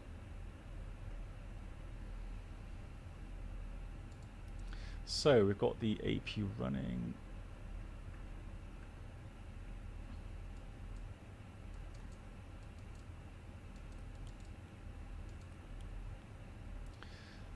Right, there we have it. Engines are going off.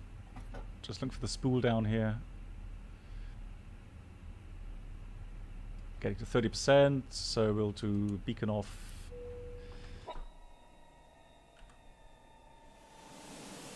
Here comes the gate, and we'll do a. We're not going to stop the stream. So what we'll do is we'll do a straight simulation of deboarding and then boarding again. We'll do the turnaround preparations here, and we'll have a look at the Inibuilds Ibiza airport, which is nice. So first of all, though, we'll do the parking checklist. Parking brakes or shocks. Currently parking brake set. Engines off. Wing lights off. And here comes the external power. Fuel pumps off. Parking checklist completed. Sapphire Wave says GSX is working fine for him, but you need to apply some special procedures when using the FENIX or PNVG aircraft due to the integrated PAX fuel loading. Okay.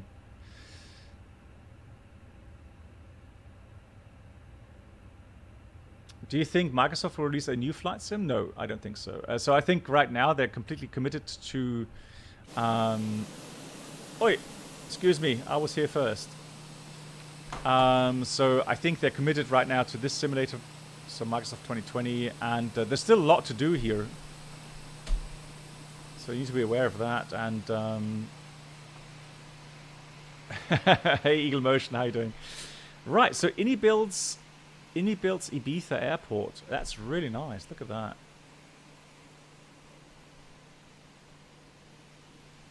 GG. That's nice.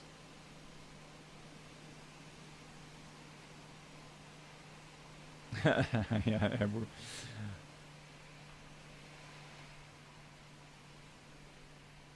So for those that have been to Ibiza, I'm sure you'll recognize some of that stuff. That's nice. Nicely modeled. Some palm trees, normal trees. Where's the lounge? Yeah, I don't know. I don't normally go in lounges.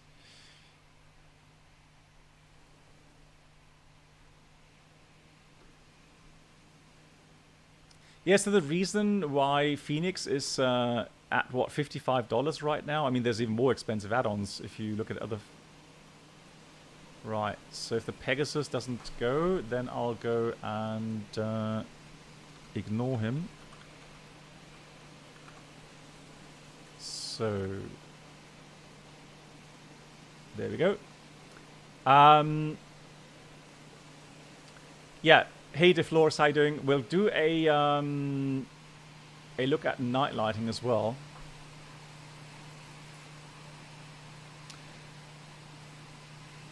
Oh yeah, that is nice as well. When we'll do streams, videos in German again. So once I have a little bit more time available to me, then I'll do some German videos. And you just have to realize right now, so I'm still flying in real life, and you just have to realize that right now we are crazy busy. It's still summer season. There's still so much flying to be done. And it looks to me at the moment, it looks to me like this will continue until at least mid next year. Unless there's some oh, look at that, beautiful. Some big downturn in the economy, you know, slowing down demand for travel. But right now, I don't see that happening. Alpha, at the moment, the situation at the airports has stabilized. So we've actually been having a fairly good statistics on you know, being on time. So the delays have been reduced. Regarding the queues in the security and, you know, check-in and so on, that depends on airport and travel time. So there are still instances where there may be a huge amount of people just arriving at the airport, and then you know, security staff being a bit overwhelmed, and then you may have some longer, you know, queues, and you just need to have a bit more time to get through everything. It was really Avenger. So Schiphol was an utter mess today. Oh, wow. Sad to hear that. Oh, nice. Yeah, I love it. Look at that. That is pretty cool. Welcome aboard the Captain Black Box Twitch channel subscriber experience. Could new subscribers please make your way to the first class cabin, where complimentary drinks, snacks and premium flight entertainment will be served. Thank you. Right, so let's go back to real time. Although, what time is it? 19, we're going to fly for about an hour, 10 minutes, I think. Big thank you to Depechi. Thank you so much for your resub. 47 months, almost 4 years, exactly right. I'm getting old, or me too. Me too, I am getting old as well.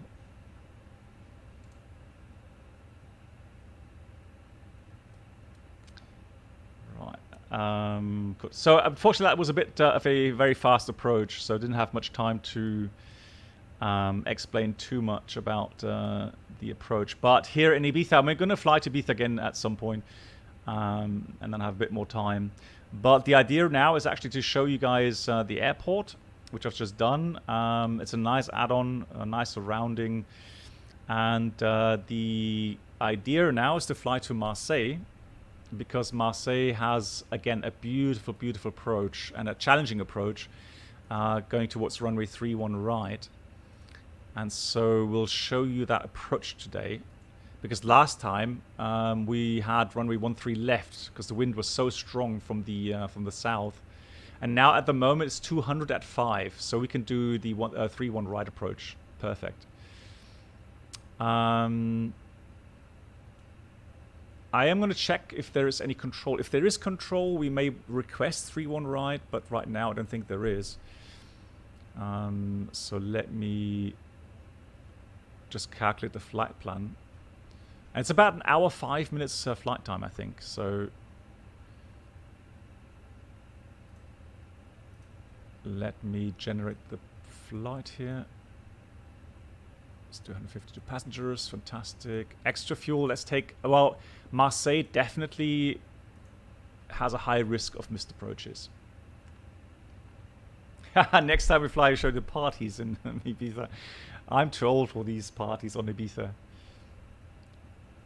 But yeah, so we just had a quick look inside. So there is part of the scenery which is simulated very nicely.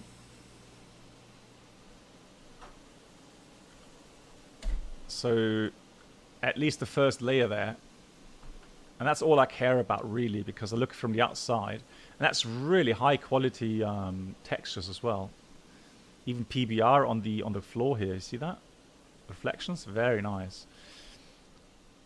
So that's something I have to say. It's very nice. And people worrying about performance issues, so FPS drop because of that. I don't see any here at the moment, to be absolutely fair. So that looks actually quite nice. So I'm going to go 1750 file. Yeah, that's very nice. And also, look at that. Even the baggage belts. How cool is that? Look at that. Wow. Okay, that's very nice.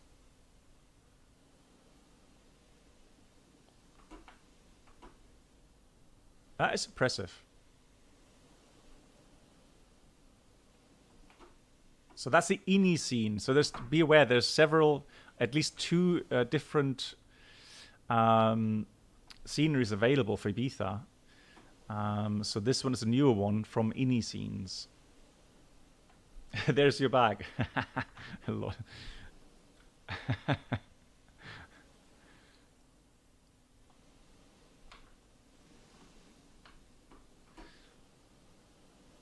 Yeah, so nice. Can't complain about that, can you? Okay, I'm going to do time 1 hour earlier, so I'm going to go with 6:40 right now. Well, actually, let's go with 6 o'clock or something. There we go. Your Bentley, lol. Are you sure about that? Flight plan is filed, so let's do connect. So now we're Windmill 712. Flying from Ibiza to... So in case you're wondering what would we do after arriving, so after having finished the checklist, obviously then passengers would deboard. So we would deboard obviously first of all. And while that is going on, you'll have, you know, the fuel arrive, you'll have catering arrive, you'll have cleaning arrive. And then for us, we finish up the flight in you know, flight documents. So document all of the times, you know, takeoff time, off blocks time, on blocks time, touchdown time, all these things, remaining fuel value. That is all documented. And for me, as a captain, I fill out the technical logbook. Make sure that if there had been any issues technically wise, I would enter that into the technical logbook. if if there's maintenance required for it, you'd have to call maintenance, do a procedure for it. Otherwise, if you're able to dispatch with looking at the MEL, so the minimum equipment list, you can do that. But if there's no issues, obviously it's very simple. You just finish the flight, and then you would go again with your procedures. You would check whether or not you can run the APU during transit. There is some airports in real life where you're not allowed to do that. They're very kind of noise sensitive. And so you would have to switch off the APU. If it's very hot, you may get ground air conditioning. So let's simulate that actually. Let's say we get air conditioning unit.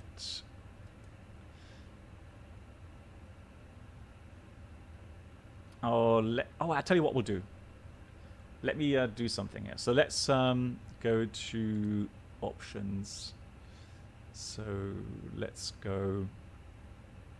Hang on, MCD menu, config,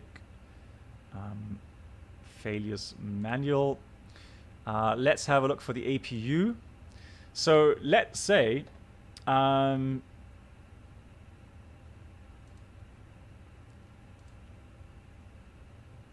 so we're preparing our flight. Oh, come on, conditional. Press the wrong button to armed failure. There we go. So we're preparing our flight, right? APU is running, passengers are deboarding, everything's fine. And we'll do flight init. How often do we perform single engine taxi? Quite often, actually. So not taxi out. Because at least for me, I don't have many airports where it's really worthwhile taxiing out single engine, simply because we have to stop the aircraft, have parking brake set to start the other engine. You have a warm-up period, sometimes 3 minutes, sometimes 5 minutes, that you have to consider. So taxiing out with one engine really only applies to airports that have a long queue. London Heathrow comes to mind, for example, on the very busy day. Maybe there. Amsterdam, long taxi out. But then again, I mean, when you taxi out compared to taxiing in, when you're taxiing out, you are very heavy, right? You have a big fuel load, and then maybe go uphill, and that's where you have to be aware that it's so difficult sometimes to get the aircraft running along with one engine. So mostly Boeing going, it's taxiing in, obviously. And taxiing in, you have a cool down time of the engine of 3 minutes before you're allowed to switch it off. So that helps it to thermally stabilize and prevent a shaft freeze. So yeah, again, there's a lot of things to consider, and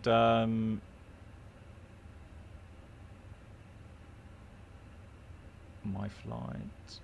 Welcome aboard the Captain Black Box YouTube channel subscriber experience. Could new subscribers please make their way to the first class cabin, where complimentary drinks, snacks and premium flight entertainment will be served. Thank you. Right, we just had Bing. Okay, we got APU EMA shutdown, master switch off. So we've seen the APU actually spooling down. I can actually hear it now. Browns, thank you so much. Browns, thank you for the 8 months here on YouTube. Thank you so much.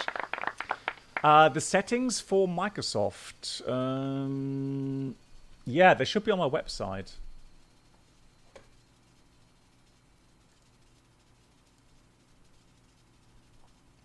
Yeah, they should be there. If you can't find them, let them know, please.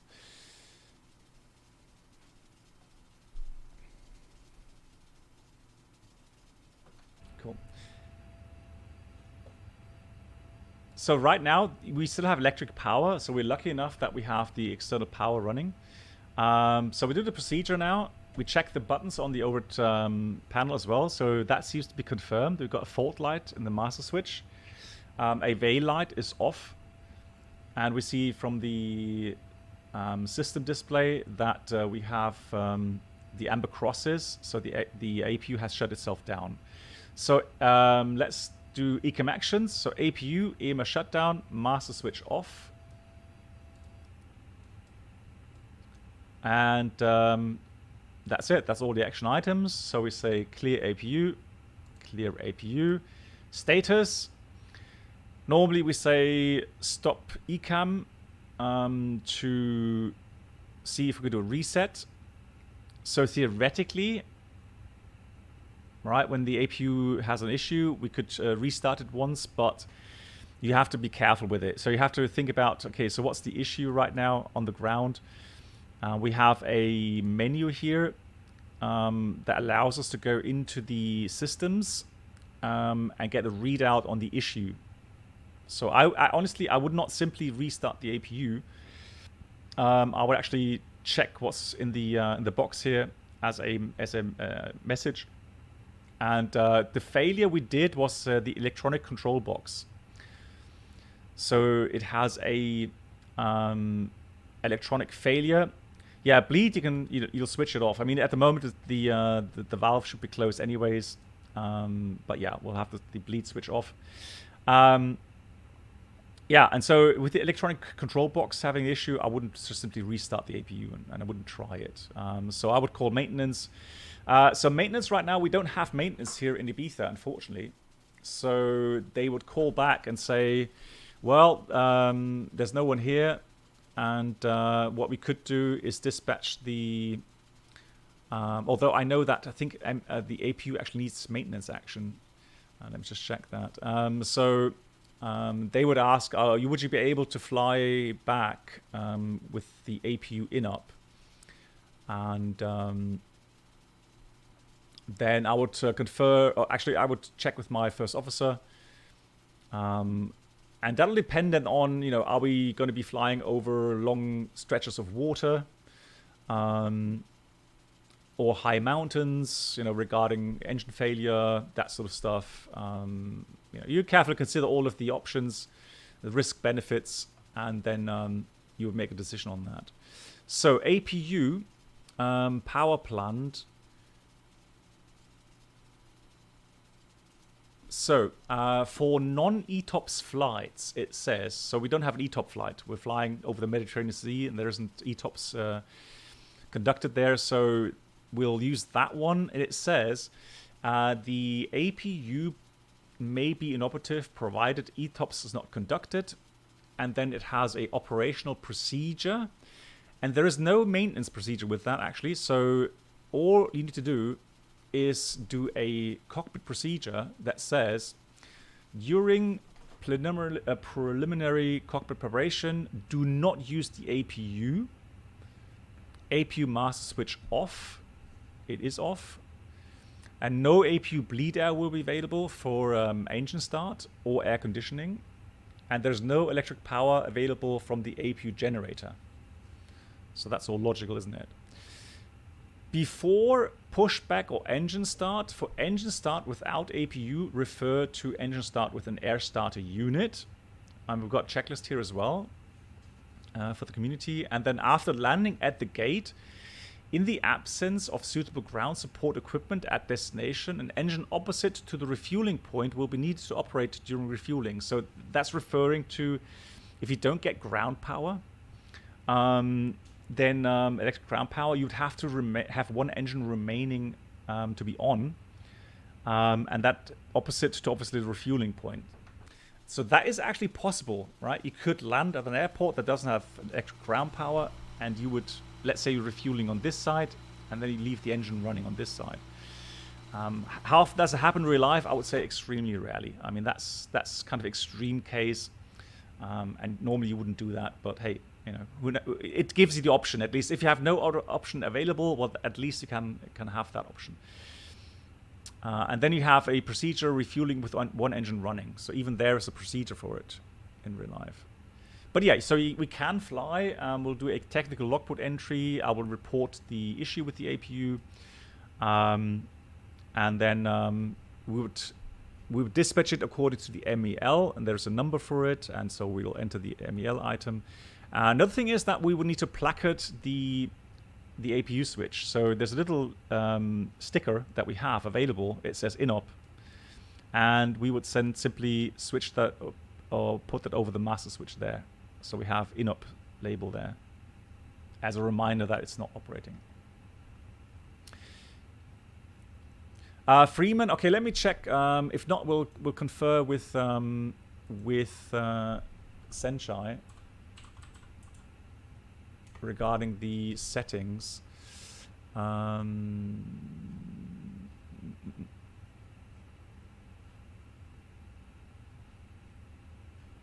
Yeah, okay. I'll ask Senchai where he's put it, or otherwise, yeah, we'll have to re-enter it again. Yeah, thanks, Freeman. Eagle Motion, no. There is actually not a limit, an outer limit regarding just the APU being INOP. The issue with the APU bleed being INOP is obviously the engine restart, for example, in flight. There you have certain limitations, or using the APU bleed air for air conditioning. So there is definitely a restriction, but otherwise, strictly for APU system-wise, yeah, there's no outer restriction. Right, so status, INOP systems, APU, remove status, removed, ECAM actions completed. So now we're gonna call the station and ask for air conditioning unit. So let's depart at, let's say 1630. Let's do quick preparation here. 1630.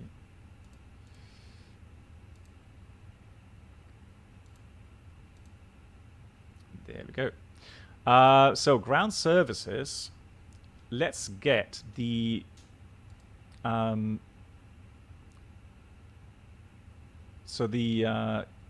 that's conditioned air. That's preconditioned air, meaning normally you'd have a air conditioning unit somewhere below the jetway here, and then there's a duct you would connect to the lower part here.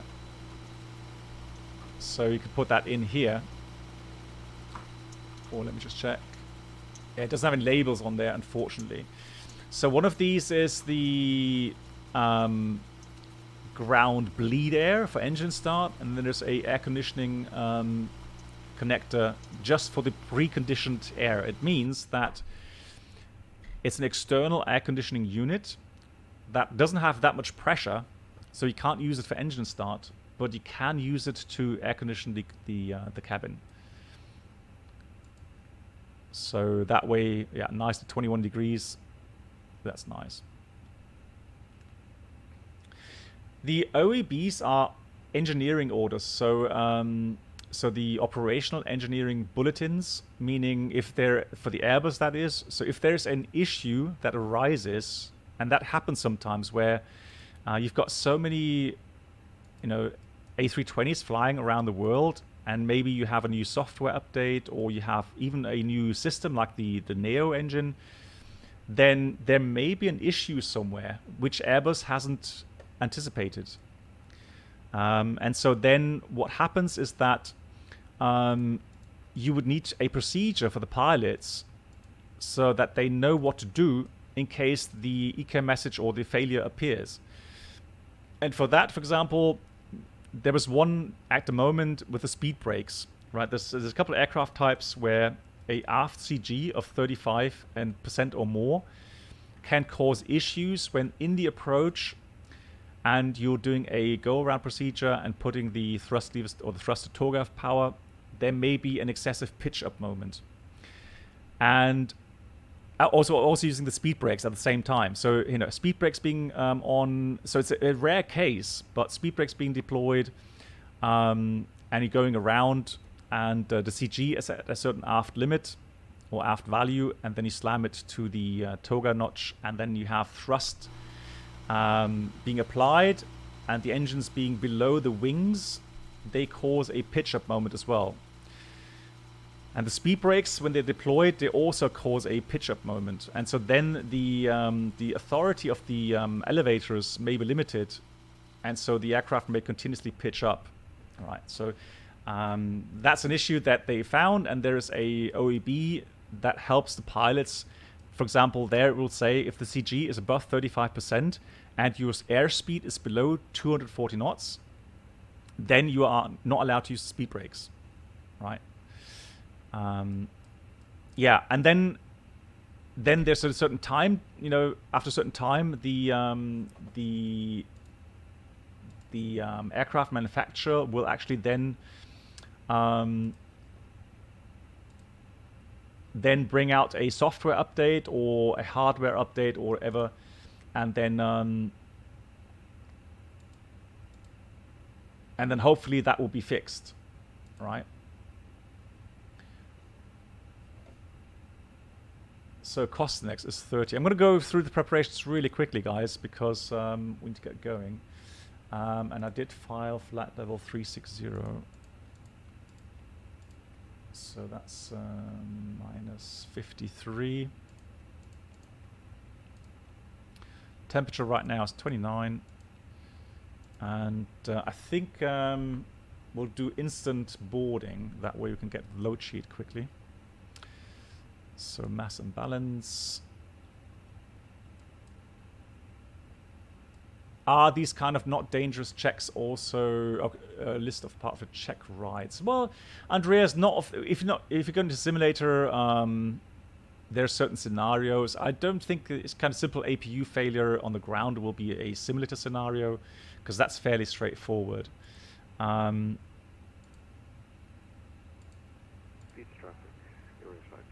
There we go. Boarding complete. But in real life, I mean, you know, if you've got your line check, so line check means that once a year, pilots will undergo a check ride with, you know, normal flight conditions, so with passengers on board, and it's just to check your normal procedures. So use of checklist, use of briefings in a normal working environment. But there, obviously, things will happen. You'll have, whatever, drunk passenger, or you'll have a medical, or you have, you know, some technical issues. And you have to deal with it just like in real life, because it's a real life flight, right? So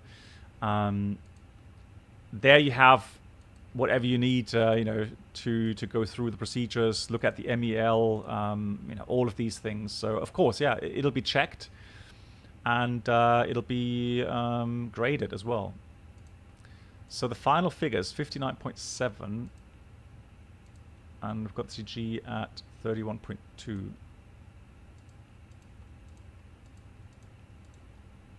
Fuel is 6.4. The alternate fuel is for Nice is 1.2. And so we should have about a ton extra. That's a bit much, really, but let me just do the departure 06. And that's going to be the departure Cabre to Romeo. There it is. Got to try your first go around in the FENIX easy peasy. Well, I mean, it's all about preparations, isn't it? So if you know exactly what happens, what you need to look at, and do it nice and in a methodical kind of you know, procedure way, then yeah, it's not a totally, you know, complex procedure. It's dynamic, yeah. You know, it's you're adding a lot of thrust. You're climbing very fast, so no doubt, it's, you know, it's also challenging, but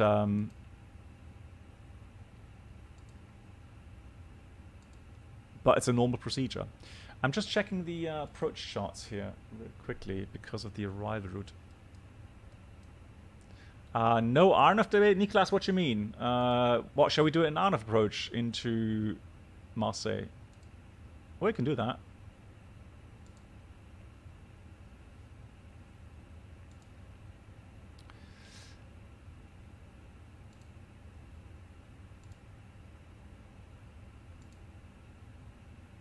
So that's that chart. Let's do the parking stand chart as well. Let's get the departure chart. That was the Cabre to Romeo.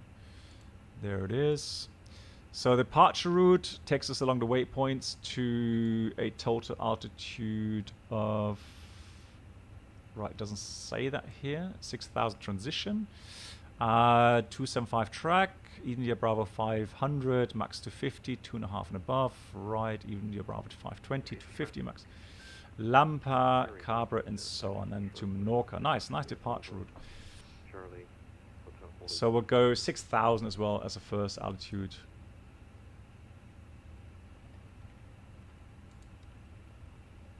And there we go. And for the arrival, how do you get 3 tracks on Microsoft Flight Sim? What do you mean with tracks? And Pride of Rotterdam, hello to you. How do you get 3 tracks on Microsoft? What kind of tracks?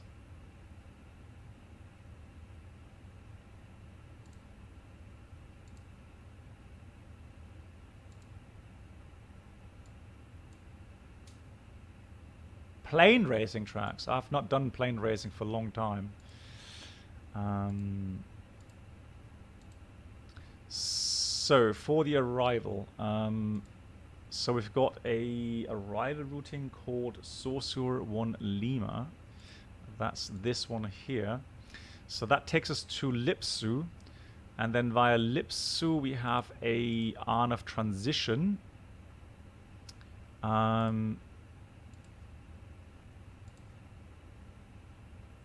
Which takes from Lipsu, Madra to Pomek, and then from Pomek it's going to be the... Shall we do an RNAV approach then? Yeah, let's do the RNAV approach. So we'll do RNAV approach Zulu 31 right, if I find it, that is. There we go. So that also goes from Pomek. I've actually flown this in real life. It's quite nice. So let's go... let's insert that quickly. So we change it to RNAV 31 right.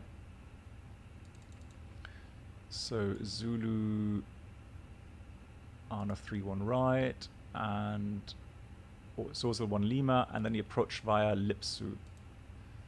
There we go. So checking all the waypoints, that's all correct. Lampa, Cabre, Eltan, okay, and then the routing. So then the arrival. And we'll check the approach procedure later in flight. That's fantastic. Cool. Unit A page, B page, flight plan page, RATNAV, India Bravo Alpha is set. We'll do secondary copy active. We'll do a quick return. Actually, you know, here we could actually consider flying to Mallorca as a new destination, because Mallorca is so close by. It has long runways. But let's just do that here. No star, no Raya. So performance, last thing to do then. Why is there a max 250 right after departure when you below 10,000 anyways? Well, that's a good question. I guess, yeah, if you're in controlled airspace, maybe someone would be thinking, well, then I can go faster anyways. I don't know. Yeah, it seems to be a bit odd to have that, you know, being stated again, even though it's normal that below 10,000 feet you would fly 250 or less. Pizza traffic, 570 16 Hotel 2.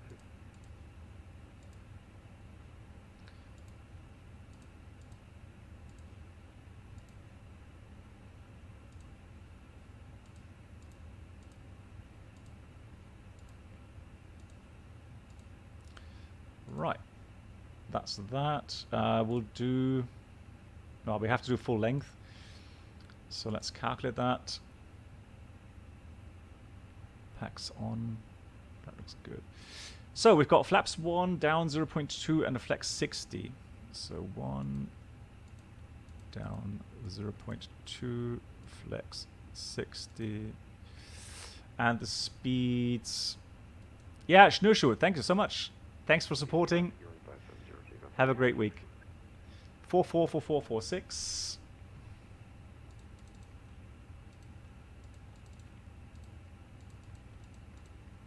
Oops.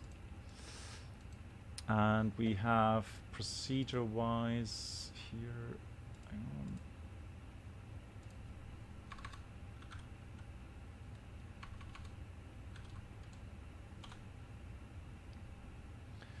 NADP 2 and engine out is in 1600 as well, straight out. So nothing special there. So 1030, 1030. And then engine out acceleration is 1600 feet.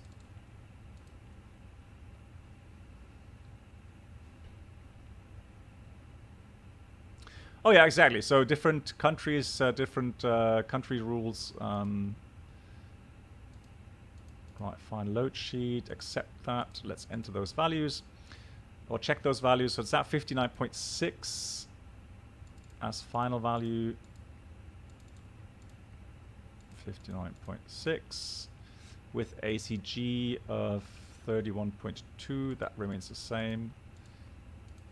And the takeoff CG is 29.6 later on, so that's down 0.2. That's correct.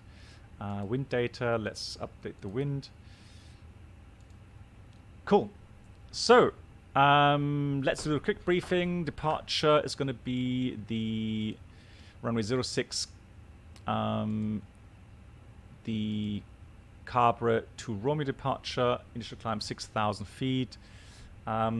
Sector for departure is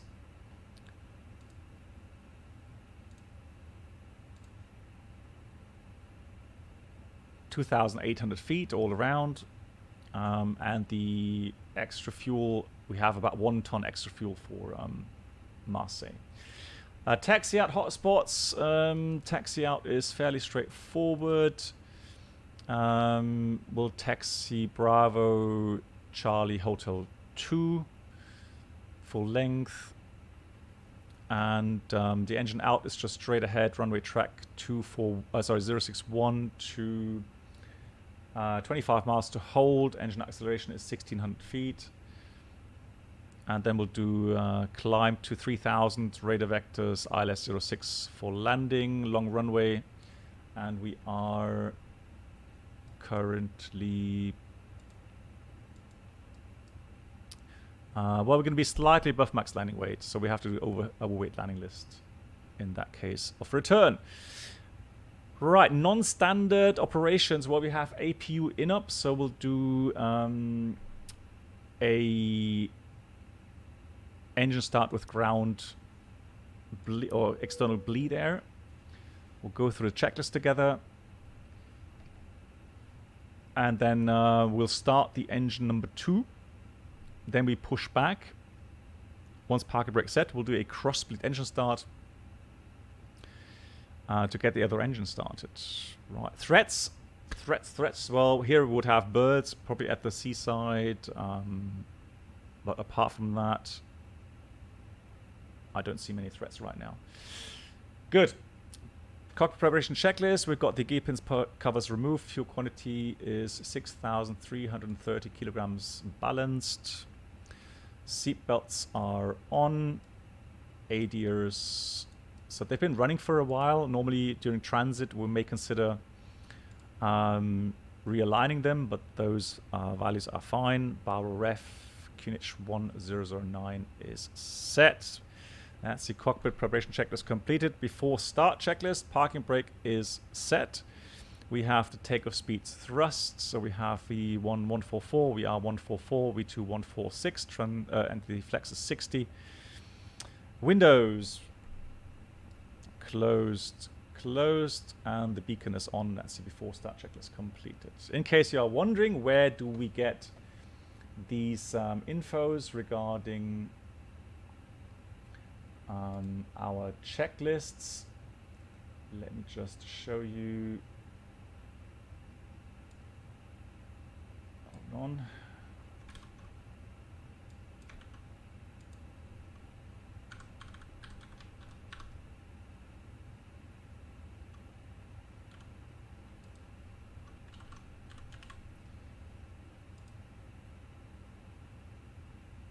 What happened there? There we go. So, hold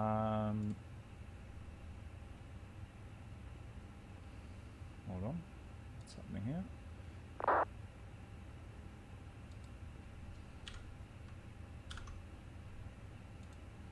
All right, there we are.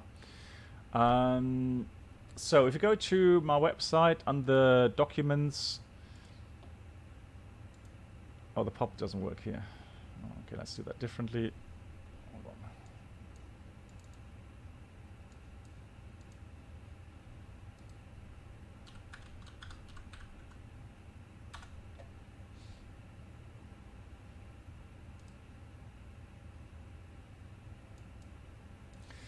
So if you go again to documents, then you're going to go to index. Then you've got the documents A320 up top here. Then you've got checklist. Let's have a look. Index, procedures, technical. Right, let's do index. There we go. So there we go. Under checklist index, you find the engine start external air and the cross-speed start as well. So both of those checklists are available there. So that's for the cross-speed start. And then we'll do the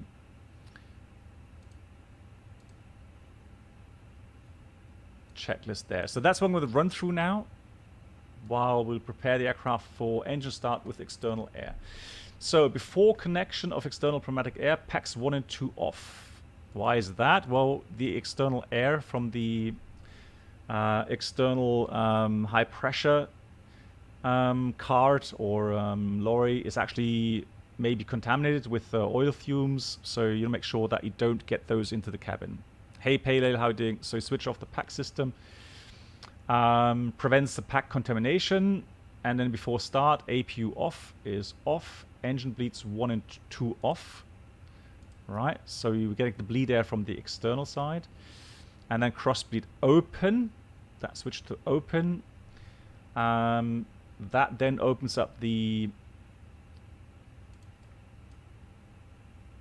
cross bleed valve, so that from the ground air connection you get pressured air to both sides, so that you can start the engine. When cleared to start, engine to start. Minimum pressure is 30 psi. So what I'm going to do now, we'll have a look at the... Hey David, how are you doing? So we're going to do the ground services, and we want to have... Right, don't tell me we don't have...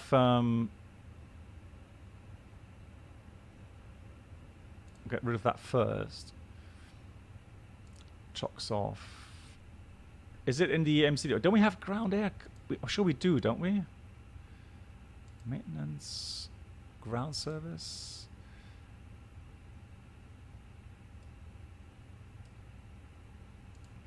There we go. Here's the ground air. I was sure we have it. So there we go. That's ground air. That's the high pressure air. And you can see the pressure now coming up, 48 psi. So that's good.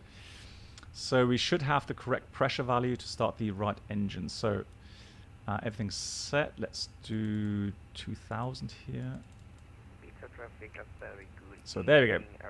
So we check that we have more than 30 psi. We have that. And so engine number 2 start.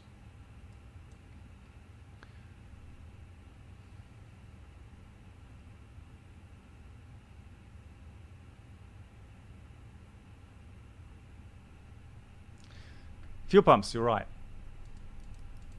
That's fine. The engine will start. It just gives out a message that you have to start the or start the fuel pumps. So there we go. Fuel flow. We have EGT rise.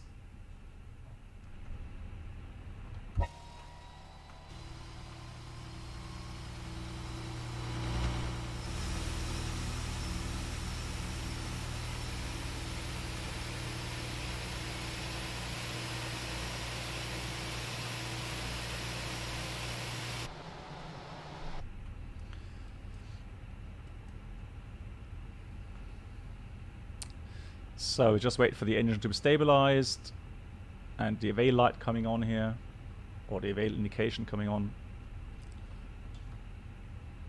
There it is. So that was a good engine 2 start. Let's continue with the checklist. Engine 2 started. After engine 2 started, we have Yeah, engine 2 bleed is off, that's correct. So if external pneumatic air is used to start engine 1, we do the same procedure now to start engine 1. However, if cross-bleed engine start is used to start engine number 1, so this one here, external pneumatic air remove, packs 1 and 2 on, engine bleed 2 on, and then cross-bleed procedure apply. So that's what we're going to do. So we're going to remove the ground air. So there we go, pressure 0, that is removed. And then it says packs 1 and 2 on. Packs 1 and 2 on. And the engine number 2 bleed air. Not 1, number 2 bleed air on. So now the number 2 bleed air from the engine is supplying both pack systems. Good. We're pushing back now, so we're going to get our pushback truck again.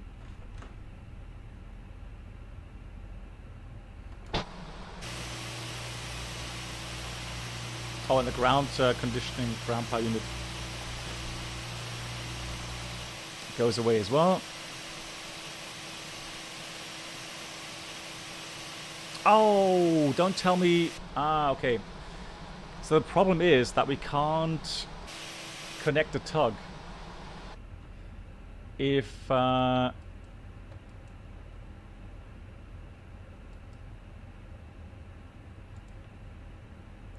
of the engines is already running. Right, let's do request here. Let's do that. There we go, that works, fantastic. How can the engine start without the fuel pumps being on? Yeah, because of gravity feeding, yeah. Ibiza traffic, windmill 712 is pushing back, stand 28 in Ibiza.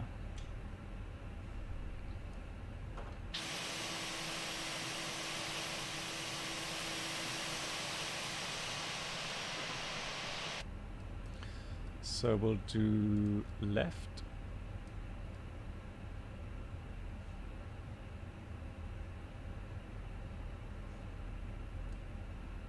Good night. Aaron, thank you much for joining. Thank you much, Aaron. Glad you enjoyed the flight. Thanks for joining. Take care. Yeah, it was a nice landing, Aaron. GG. Yes, you can do failures. We just demonstrated a failure of the APU, for example. So let's do stop here. That's good enough. Parking brake on. So remove towing system. And now we go through the cross-bleed engine start list. So caution, this procedure should only be performed when the parking brake is set. Right, parking brake is set. And then before start, APU bleed is off.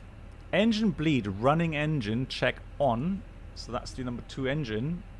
We check that on here in the bleed page. That is on. Engine bleed receiving engine, so engine number 1 is off. Cross bleed is open. And then when clear to start, check the area behind and in front of the engine is clear, because you're going to have to increase the thrust of the engine. So you want to make sure that there's nobody standing close to it. And then adjust the thrust of the supplying engine to obtain a bleed pressure of 30 psi before the start initiation. So currently we've got 22 psi. No, it's a read and do checklist. So you don't do this by heart. No, it's a read and do checklist, because you don't do it very often. So we're going to increase the thrust of the engine number 2. You'll need about 35–40%.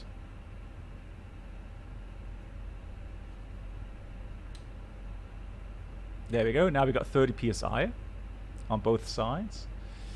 And then it's just a matter of engine 1 start. It's a normal start procedure in this case. QB, I'm sorry. Yeah, I know.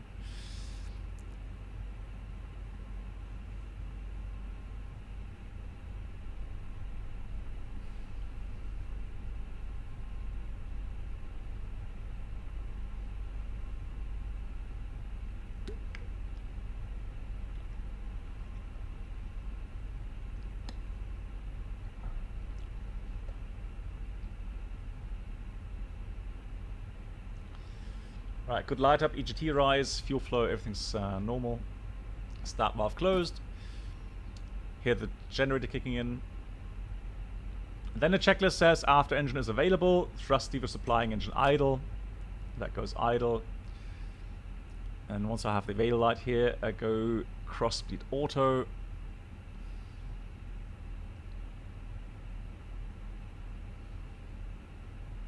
There it is. So cross bleed auto. Engine bleed receiving engine on is on, and then PAX check on. Those are on. And that's it. That's the cross bleed engine start procedure completed. So both engines are now running, even though we didn't have the APU status. Yeah, it says APU in-up systems. And then we just go normal procedure after start flow. APU is already off. Set the trim. There we go. Neutral, flight control check. Full up, full down, neutral, full left, full right, neutral, rudder, full left, full right. And the after start checklist, we have the anti-ice off, ecam status, checked, pitch trim 29.6%, and the rudder trim is neutral. And that is the after start checklist completed. Ibiza traffic, windmill 712, taxiing to the active runway 06 in Ibiza.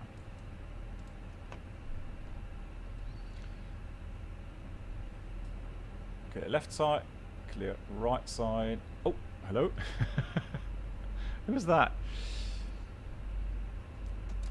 Yeah, so the reason why some engines are showing N1 and the others EPR is because of the different engine types. So with the N1 rotation, you have the CFN engine types. And if you have the EPR indication, that's engine pressure ratio, then you have the IAE engines. That's a different engine manufacturer. It's different concept for the engine. I have a video about these different engine types on my YouTube channel. Brake check. Brakes are working. What? Oh no, hang on. You know what? My brake pedals seem to do something with the flaps. Why is that? That was weird.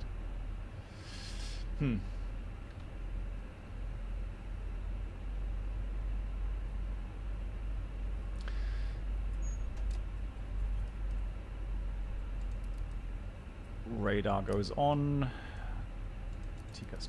Takeoff config test. So taxi checklist. Flight controls checked. Flap setting. Config 1+F. Radar predictor wind shear system is on in-op. Thank you much, Mark. That's really kind of you. Thank you for getting the video. Fantastic. Here's the link to that video I was just mentioning. IAE and N1, so IAE and CFM engines. Engine mode selector, that's very important as a checklist item, that's normal. And the ecam memo, it says takeoff no blue, and that's the taxi checklist completed.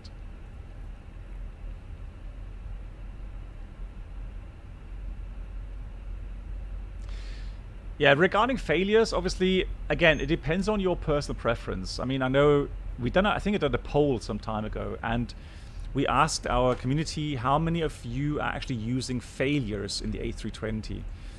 And the result was interesting. I think if I remember correctly, it was like 15%, 20% of all of the A320, I think it was FS Labs back then when we asked for that. Only 20% actually said they're using failures. So yeah, that's a question, right? Are you know, is it worth you to get the FENIX if you don't do failures? Well, you know. Oh, you can't, Nicolas, you can do failures. What you shouldn't do, you should not go and fly in a big event where you have hundreds of aircraft, you know, flying to Frankfurt or whatever, and then go and do failures. Obviously, you need to make sure that you do it sensibly. And if you want to make sure that you're not going to annoy the controllers, well, why not ask them via a private text message? So you can do that. You can get the right controller and simply ask him if it's okay with him or her that you do a failure or not. Let me check the VATSIM map. Make sure that we have no control here. Yeah, we're fine. So we've got Ibiza, no control. It's just Mallorca again. All right, cool. Cabin crew, prepare for departure. Ibiza traffic, windmill 711 is lining up departing runway 06 in Ibiza. TCAS goes TARA. So we check the approach sector. No one there.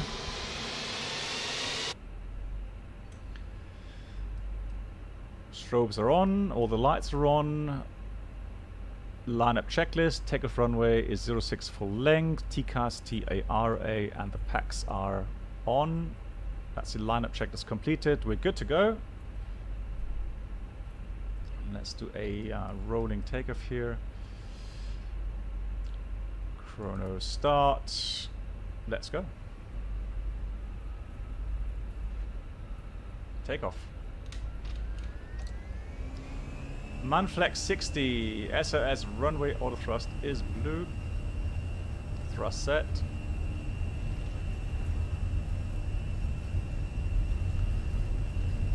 $100 knots.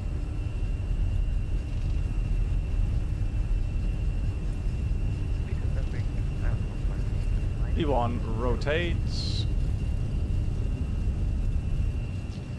Positive climb. Gear up. Nav.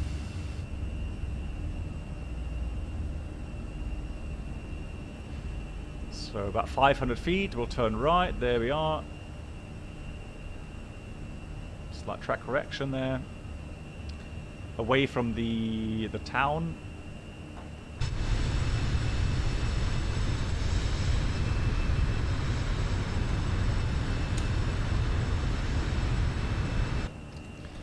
Thrust climb, out blue, auto thrust. So we'll start accelerating here.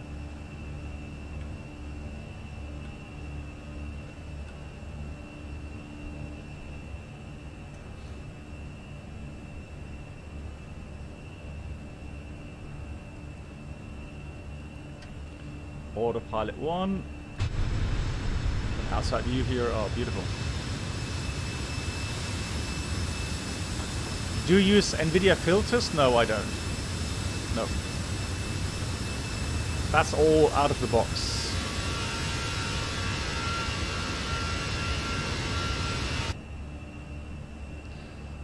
Coming up to S speed. Flap 0. Speed is checked. Flap 0. Spoilers disarm. Nose gear lights off.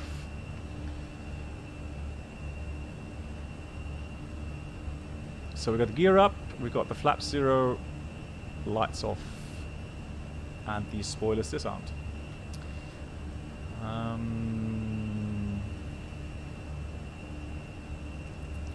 Now we're going to have to call Palm Approach 19.4. I'm going to dial that in already.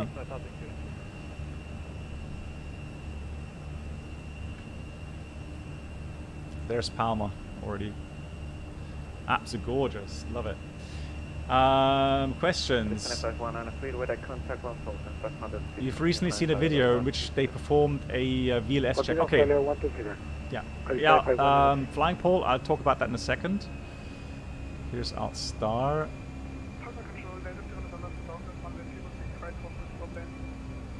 Delta November, wind at 120 degrees 05 knots, runway 06 right, correction clear to land. Paul, at the moment the ask bot is broken, but it's a good thing you still using that to command. That's fine. Welcome aboard the Captain Black Box Twitch channel subscriber experience. Could new subscribers please make your way to the first class cabin? So set standard cross checked, passing level 6.5 now. Checked. Voyager, thank you so much for gifting us up to Flying Paul. Voyager, Dankeschön.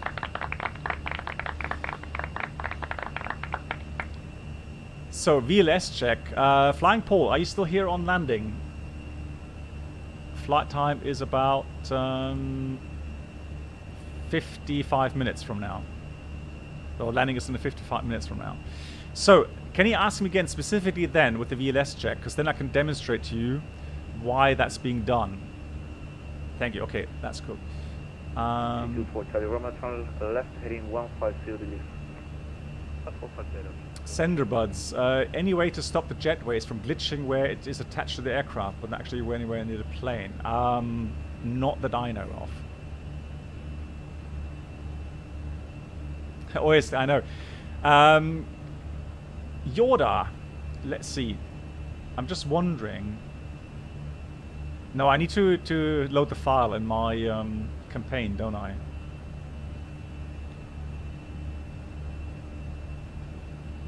Although, I'm wondering, QB, theoretically, you have the mission file, don't you, for today's mission?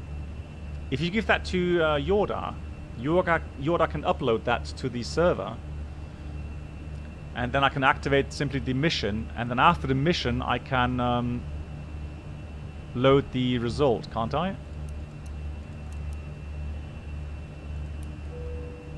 Right, passing 10,000 feet. Let's do all the flows for that. Secondary flight plan, copy the active. Fix info, clear, and the RATNAV clear as well.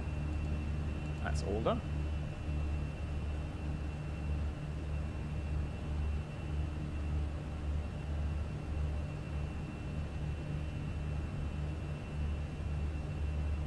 Because QB, I can load your mission file later after the mission, right? And then apply the result. That should work. Procedure 8 Palma, monitor unit confirmation 122.8. Thank you very much, gracias Álvaro, ciao. Ciao.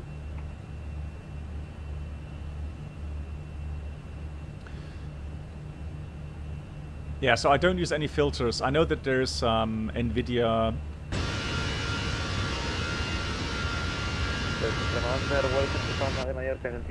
NVIDIA, what's it called? Experience or something. GeForce Experience. And there you can actually apply some shader corrections. 02 Yankee Zulu, Ryanair 02 Yankee Zulu, solo por confirmar, pista 06 izquierda. Hey Jacob, how you doing? Yeah, so we're going to be passing over Mallorca, so we need to call him. Copiado, en este caso viento 110 grados, 069 pista 06 izquierda, autorizado para aterrizar. Caramba, they're talking so fast. EC24 Charlie Romeo, continue descend altitude 3,000 feet, turn left heading 095 degrees, final vector clear ILS to approach runway 06 left.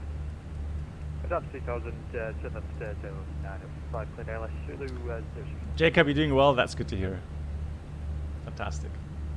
Palmer approach, good evening. Ryanair 792 FNIFR clearance to London Stansted in A727-800 at stand 22 with information golf QNH 1011. Ryanair 792, we have now information hotel. Your final flight level must be even 400 or 420, what do you prefer? Can I take 400? Ryanair 792. No problem, 400, would you mind if I... Yeah, but Lilo, it's not the normal reshade, is it? That'd be amazing, right?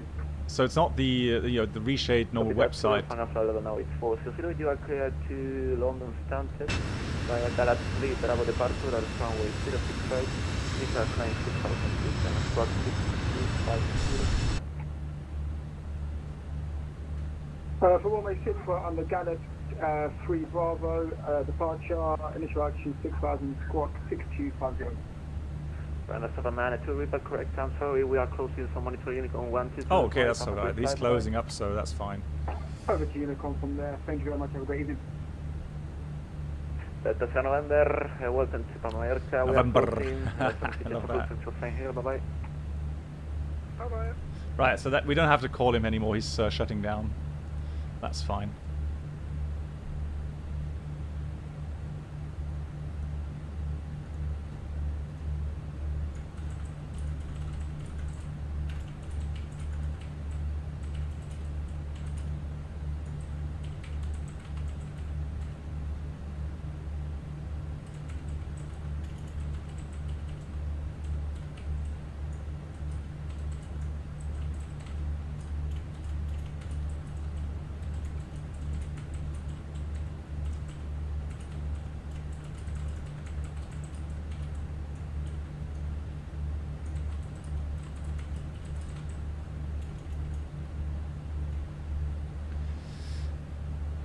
Maybe get into the question very often, but how can I take the step from Cessna to an Airbus or Boeing? Okay, well, the big thing really is learning to use, you know, the flight management system. So in combination, you know, the FMS in combination with the autopilot panel. So each aircraft, be it Boeing or Airbus, has its, you know, its certain specialities, and so if you know how to use the Airbus autopilot system, doesn't really mean that you can use the Boeing system immediately, you know, in a very proficient way. There's always certain, yeah, like I said, specialities, and the best way to help you master these systems is to watch some tutorial videos on YouTube. So just Google them, and I've got lots of videos about the Airbus. I know it was done for the A320 FS Labs, but that's also valid for the FENIX or the fly-by-wire mod. Oh really, Lilo? Use the normal reshape from FlightSim TO. Okay, I guess I have to check that, and that is new, isn't it?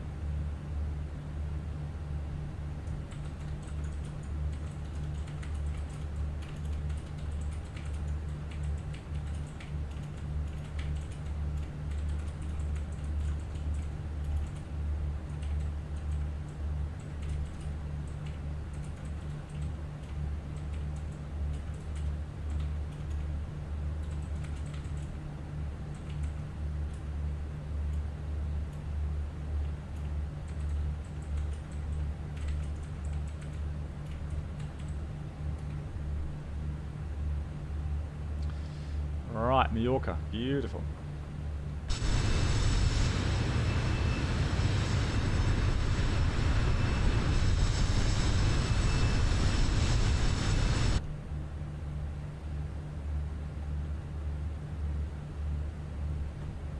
So the normal reshape from FlightSim TO, 10,000 downloads, that's a lot. Yeah, I remember that when I was using the NVIDIA GeForce shaders, one thing I like to do is apply some of the sharpening filters, and also some of the color filters. And yeah, you got some really nice results.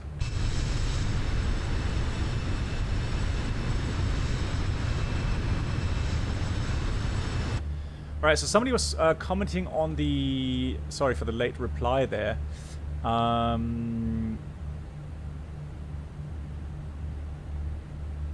regarding VATSIM failure. So Voyager, imagine Friday evening Frankfurt failures could be funny. It's agreed with it. Well, yeah, I mean, again, Voyager, you know, it's best to contact the controllers prior, and I've done that as well. But don't be disappointed if they decline and say, you know, it's just too busy, or we have some inexperienced controllers, or there is a check for controllers going on. You know, that would be a bit unfair to force that on the controller.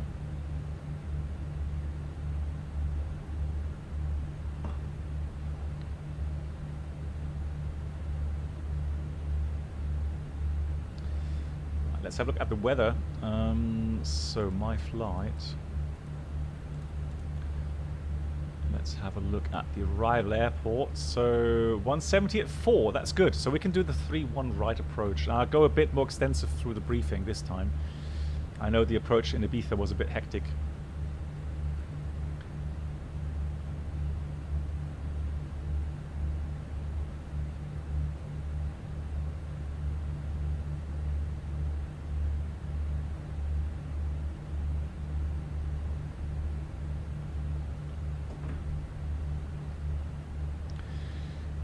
I showed you the airport on my last stream, I think, right?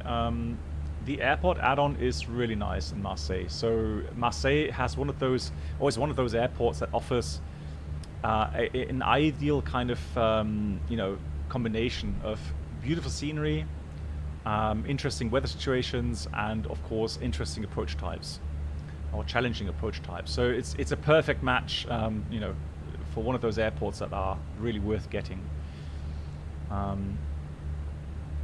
So what we plan to do today is we'll be approaching from the south, and so what we will do is just follow that RNAV transition.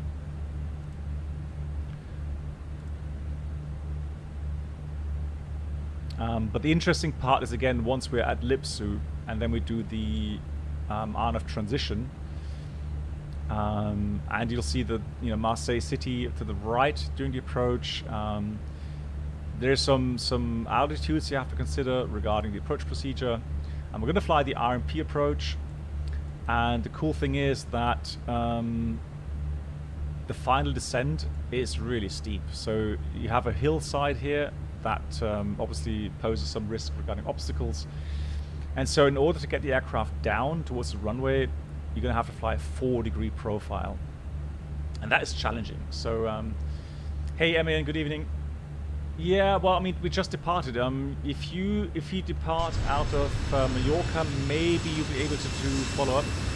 But I don't have much time to remain on the ground in Marseille, because I need to do another mission offline with my community, so do a DCS mission.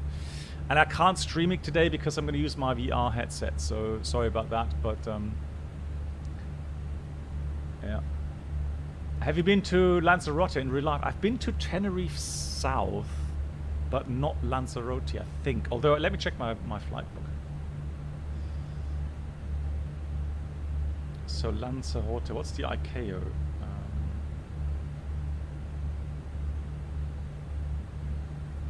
Golf Charlie Romeo Welcome Romeo. aboard the Captain Black Box Twitch channel subscriber experience. Hey, nice. Could new subscribers please Zayshu. make your way to the first class cabin? Zayshu coming with 30 months Twitch Prime. Thanks so much, Zayshu. How are you doing? Thank you. Thank you, thank you, thank you. I hope you're doing well.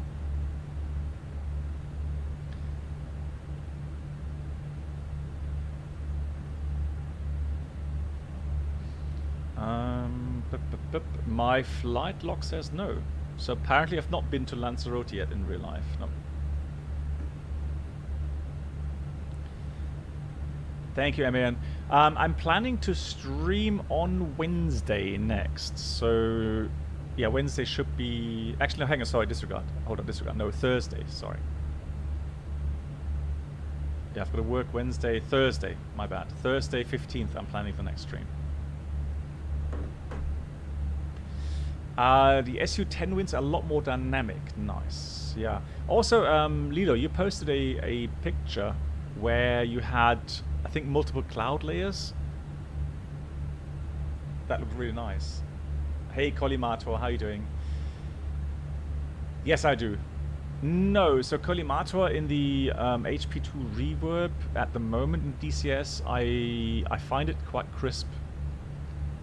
So I don't see any bigger issues. So that's actually why I've started enjoying VR and DCS again.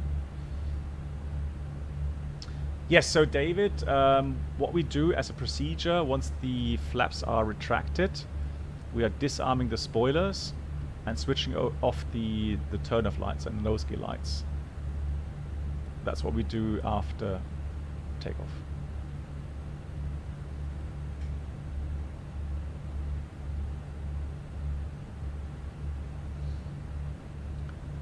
All right, we're talking about the procedure. So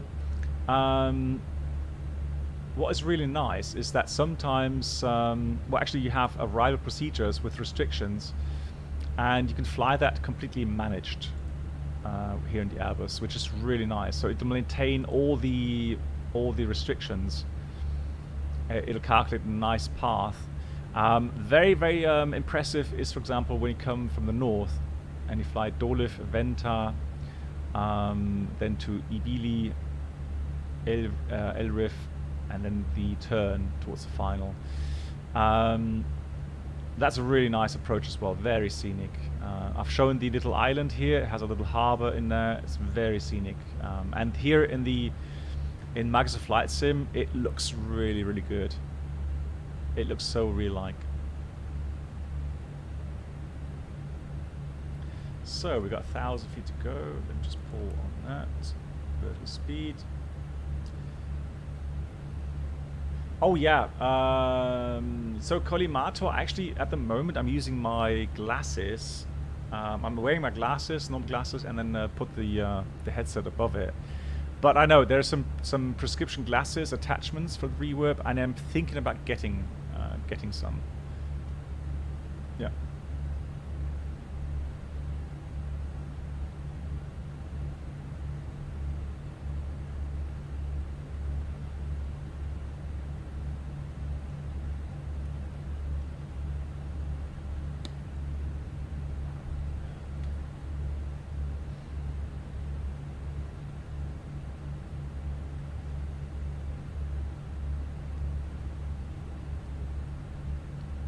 Start. So, coming up to Menorca, remaining flight time is about 40 minutes. I don't disclose which airline I'm with, simply because here on YouTube, or when you do that, you have to be careful about getting in trouble for advertisement. So that's why I don't disclose what airline I fly with.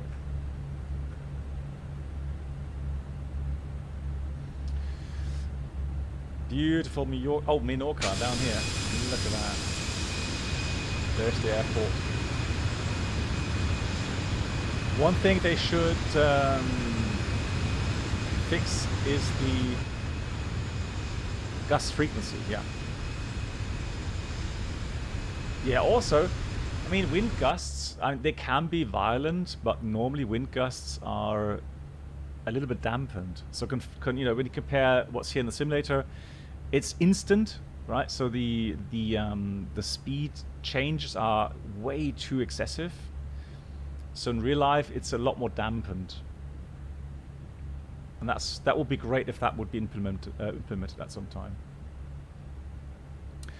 Flying Paul at the moment, no. The reason is that again, it's very dynamic. We are missing trainers, and so the transitions take longer than anticipated. And so my course is always delayed.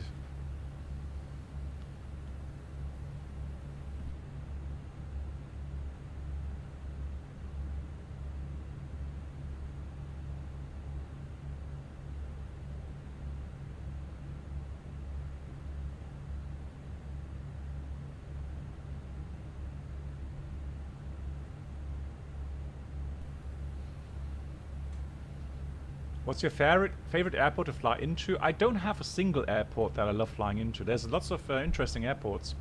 So in Europe we have airports like Dubrovnik, here in Marseille, for example, Nice. There's so many different airports, so I can't pick out a single favorite one. Hey, hola, Atletico. Caramba. I'm trying to hurry up to fly to get to our mission. That looks great. Nice and crisp.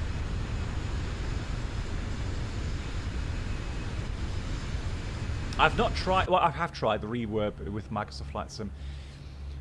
It's not there yet, to be honest, performance-wise. So X-Plane 11 was actually better in performance compared to Microsoft Flight Sim, but I'm gonna have to try again once it works with the X12. Maybe then the performance increases. So, and again, the thing is this, guys, whenever you look around and you have a smooth kind of, you know, simulation, it's really nice. You don't feel disturbed in your immersion. But when you have lags and stutters, or constant lags and stutters, for me at least, I always find I'm losing my immersion with that.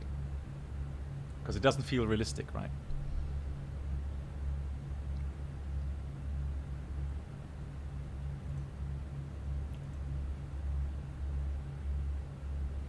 The NVIDIA 4000 series is coming out next month.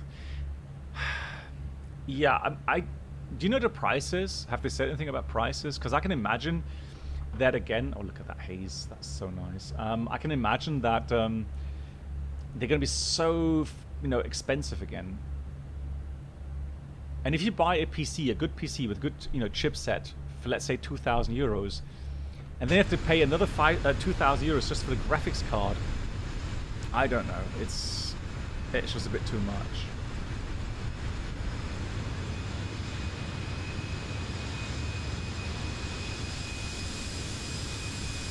They will start from 650 euros. Oh yeah, they are. That's what I heard as well, Sapphire Wave. Yeah. But I have in my PC actually I have 1,000 watts power unit, so maybe I could handle that. But I would wait again for any performance kind of comparisons.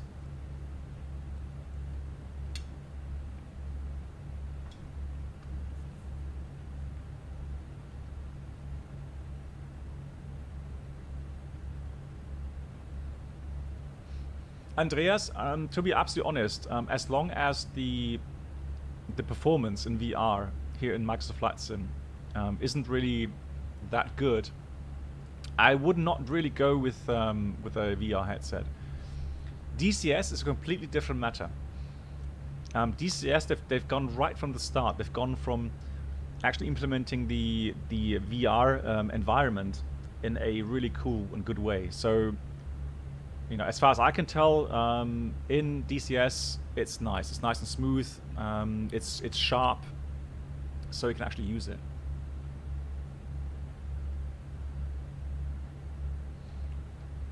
Cool.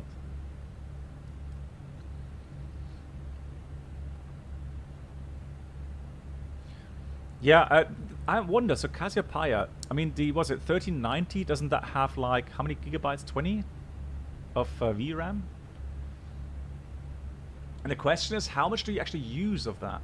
Is it that, or 24 even? Okay, so how much do you actually use in flight simming? Right, so it's more a matter of performance, right? How quick, how fast it is, processing power. And I heard that the 1390 actually is good if you do like video editing and that sort of stuff. But for flight simming, I don't know. I don't know if you would really notice any. Does it really? In DCS 18? Are you kidding me? What? Blimey. That is a lot. Oh, we're late again. Late box. Yeah, I would expect so as well. If you're just buying it for flight simming, yeah, it's too expensive and overpowered. I wanted to have a look at the fuel. So 3.8 right now. So we got a bit of extra fuel, about a ton. So one go around is fine there. The key to Marseille is a good mental picture, a good plan. So for example, for the energy management, just make sure that as you approach the final ascent point here, you're already very low to the ground. Right, so normally on a 3-degree profile, you would consider gear down config 2 configuration here. However, again, since you're doing a 4-degree glide, at least config 3, if not config full already here. So my plan would be slow down the aircraft, gear down config 2, config 3, and then right just before I hit the descent point, config full. And then once the speed is nicely and balanced, then descent. Or maybe 3 onto the glide and then config 4. But be aware that when you go from config 3 to config 4, it may just reduce the descent rate for a few seconds, and then you go and be high in the profile again. So yeah, again, just for stabilization, I would probably go config full, get the speed down slowly, and then just descend. Even though it's a bit premature with the final configuration, but again, with that little tailwind you have today and the steeper glide, I would definitely do it that way. How can you see when the ground speed starts on the chart? Oh, glide slope start. No, so here, Goofy, this is going to be an RNF approach. And normally you have a mandatory intercept altitude, so final approach altitude, and there is your final descent point. That's at 4.4 miles from the missed approach point, which is pretty much the runway 31 right. So 4.4 miles from the runway. If you have a look at the ILS approach, so if you go ILS approach, 31 right, so where is it? Is it further down? RMP, ILS, there we go. So if you look at the ILS chart, also 4-degree profile, and there is your intercept out of 2,000 feet. That's the intercept, that's the glide slope indication there, right? So that's 4.6 from the ILS DME, 4.6 DMEs. So that's where you find out where the glide slope comes in.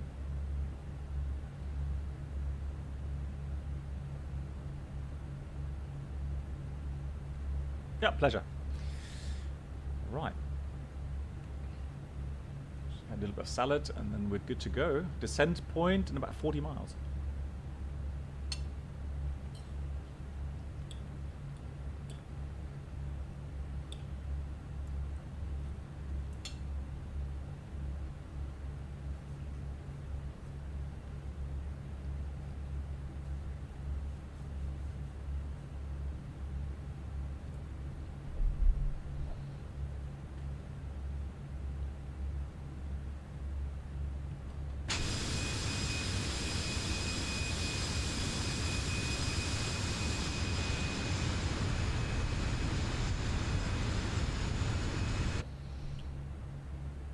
I remember the first flight I ever did into Marseille on a 737 a long time ago ended in a go-around, because what we hadn't planned for was a call from ATC telling us that 31 right was closed and that we have to do a visual circling 31 left. And so there's actually a chart for that. And what it is you go onto the localizer for the 0331 right, and then you sidestep at 3.9 miles at your descent point. You sidestep to visually align with the 31 left. The problem we didn't see back then, because we both never been to Marseille before that, is the fact that the threshold of 31 left is ahead of the one of 31 right. So 31 right has a displaced threshold. Let's see if we can find that here. You see that? That's the landing threshold for 31 right, and that's the one for 31 left. On top of that, the runway is shorter, but it also has a 4-degree slope. And so by the time we finished our sidestep, I was seeing 4 white lights, so we were way too high. And then you were limited with your descent rate. So we just couldn't get the aircraft down. And that day, obviously, then, typical Murphy, we didn't have headwind. It was like wind calm.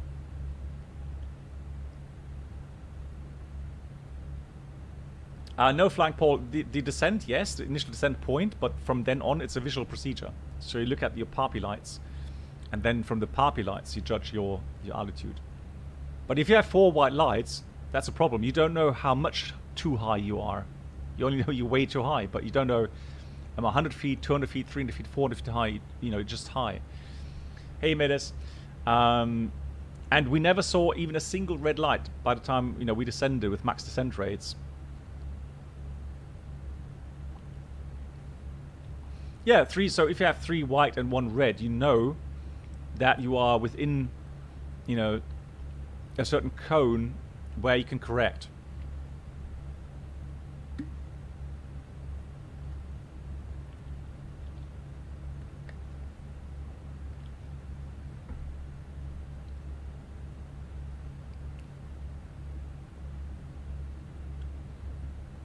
Right, let's I'm going to try to do the following. Let me do this completely managed. Let's see how that works here. So We'll enter the data from the weather. So I'm just going to reload the METAR. So 170 at 4, 24 and 1013.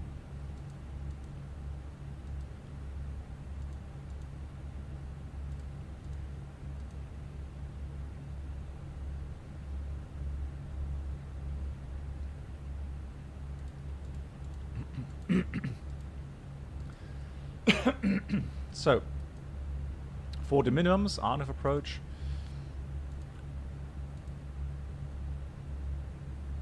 We're going to go with RNF final approach. And there we check for the LNAV, VNAV minimum, so fully managed. And the Charlie is 402, round up to the next 10 feet, so 410 feet for us. Oops. 410.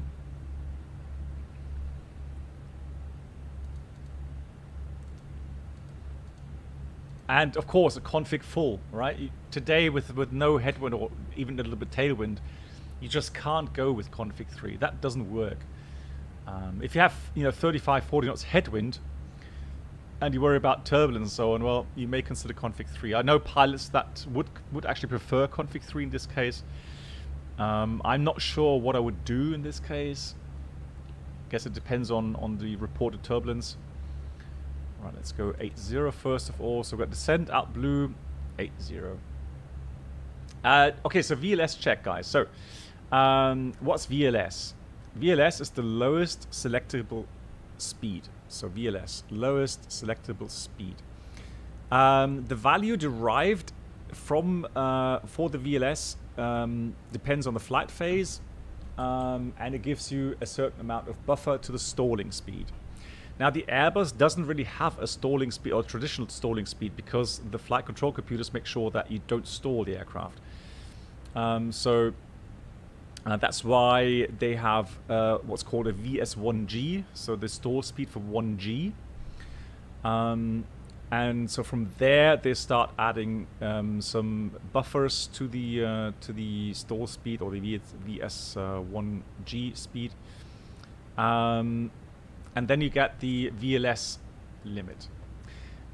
The FMS calculates the VLS simply from your configuration and the weight of the aircraft and the environmental conditions. So if I go config 3, you see the VLS changes to 138. So config 4 is 133. On top of that, if the wind is less than 15 knots, headwind component, V approach is always going to be 5 knots more than VLS. So this is simply a table. So let's say your FMS fails, you go into your performance charts, and you get the VLS from there. It's a simple table. Now, the VLS that is displayed later on here in the private flight display is actually derived from your flight control computers, especially with regard to the angle of attack sensors. So the angle of attack sensors will look at your airspeed, look at certain variables, and then they will determine from that what your VLS should be. And because that value here is measured, it may differ from that what you have from the FMS. Now, the thing is that you do not know exactly who is correct. So if the FMS is correct or the sensors are correct. So what you do, you take the value that is least preferable. Meaning, if the VLS here in the FMS says 133, but the VLS on the primary flight display says 135, you will take the VLS from the prime flight display. If it's 130, it's fine. You leave that as VLS 133 because that's the higher value. But if the primary flight display value is higher, you'll take that value. So you check your VLS once you've done final configuration, and let's say that says 135, it's 2 knots more than what you have here, and then you simply add 2 knots to your V approach speed. That's what the pilots do with VLS check. And that's why you hear the videos sometimes.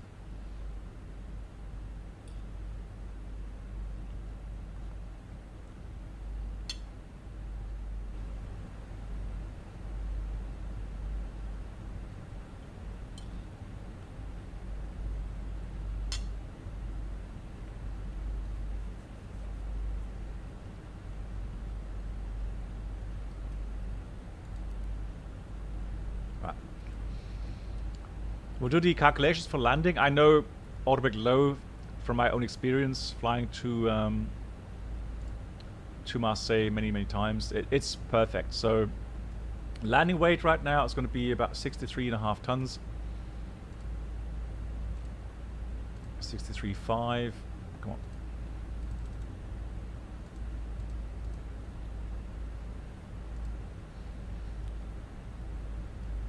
Yeah, flying port, pleasure. I don't know. So Senderbus, no, I have not heard anything from PMDG regarding what the next aircraft is going to be, but I think it's going to be 777. So we've got autobrake low, flap full, manual landing, auto thrust off, and we've got condition dry. Oh, and runway is going to be 31 right. There we go. So the landing distance required is 2,057. 15% more is the factored one. That's 2,366. In normal operation, that's the value, that's the limit we're going to take. But that is plenty of margin to the available. And so we'll turn off to the right at either Delta 3 or Delta 2. So either of those two taxiways is fine. We'll taxi in then via Delta, Golf 3 to the apron.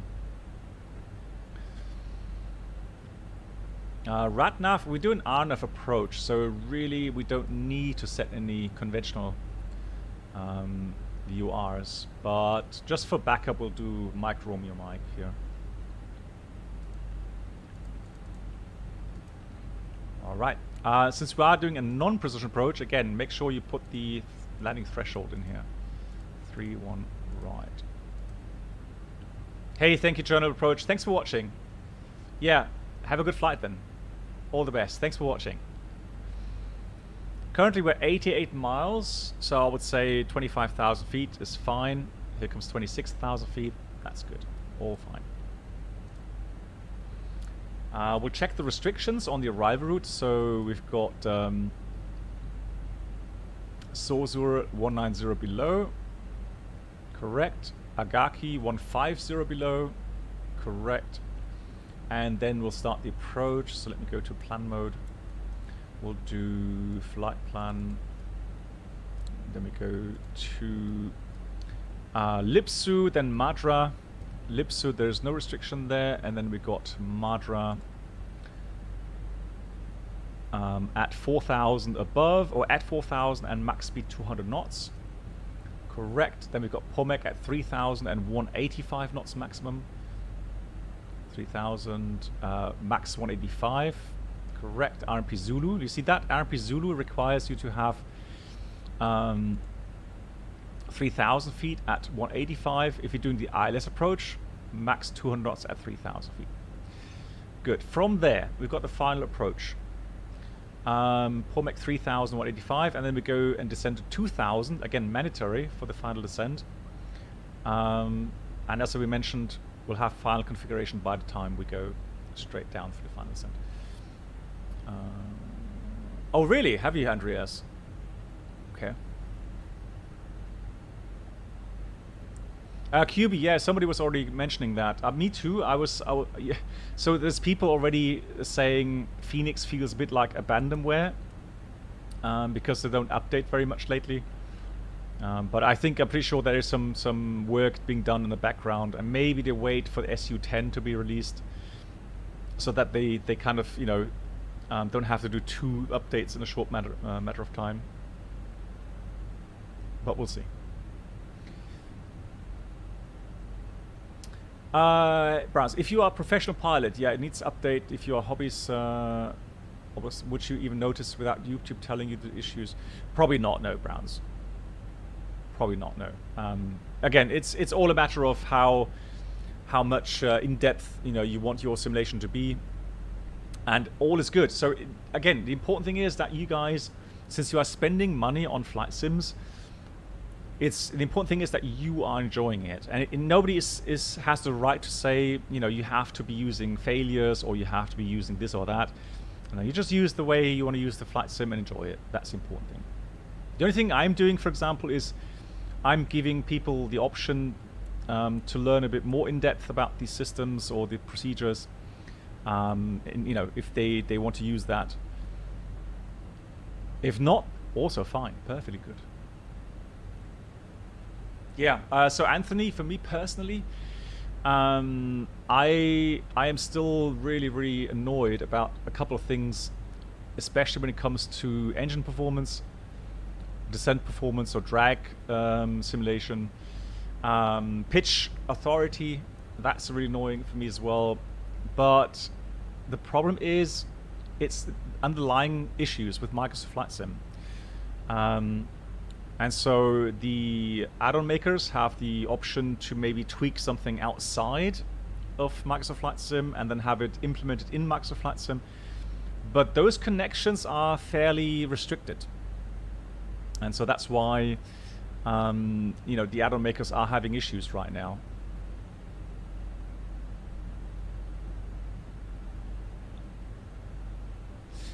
Alexander, hey, are the briefings on the Navigraph ground charts basically not NOTAMs? No, so NOTAMs are shorter term kind of announcements. So short term taxiway closures, approach procedure, you know, changes, minimum changes. While the airport infos in real life, of course, we do read them. Why don't I really read them here in the sim? Because the sims often don't represent, you know, the real airport in real life. There's always going to be some differences. So, you know, I don't really care so much here. The flight sim, you can do that if you want. Again, if you need that for your immersion, by all means, please do. Read through all that stuff. For us real world pilots, what we have is a kind of filtered manual where we go and check those notes in a kind of compressed way. I also know pilots that actually make their own notes. So at home they go through these pages and just highlight all the important stuff. And so for each airport they have a little booklet. But there again, you have to make sure that you update those booklets, your private booklets, you know, regularly, because again, there's always going to be changes. So yeah. So here's a very important thing, for example, right? In real life, so the crosswind limitations on a dry runway and a wet runway, right? So the shorter runway has a very restrictive crosswind limit. Here in the flight sim, do you really care? Probably not. But again, it's all, you know, it all depends on how much you want to simulate.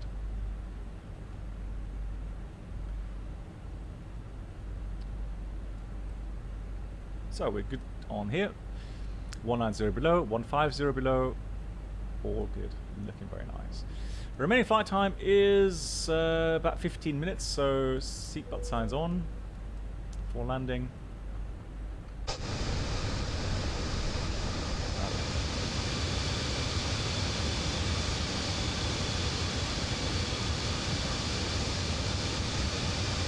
Wow. So I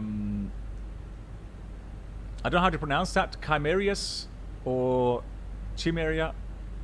You're doing about 60 to 90 hops. Are you following the world tour from Chewy? Because I know he's doing a world tour, isn't he? The standard camera, hey Creeks, the standard camera system is awful.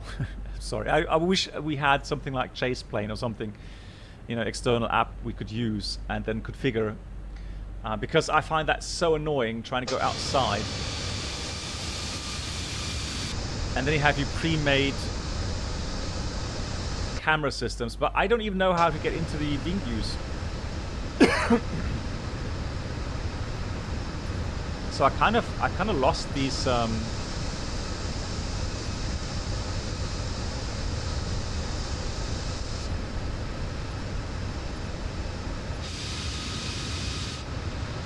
yes, these are quick views. I don't know. Again, you know, something changes at some point and the viewpoints are all changed.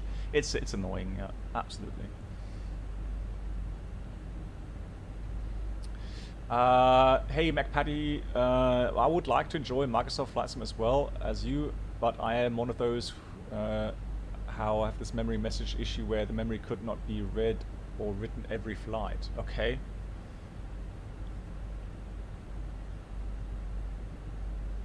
So I'm not, and that's a specific kind of issue. Have you checked the Microsoft forums for that?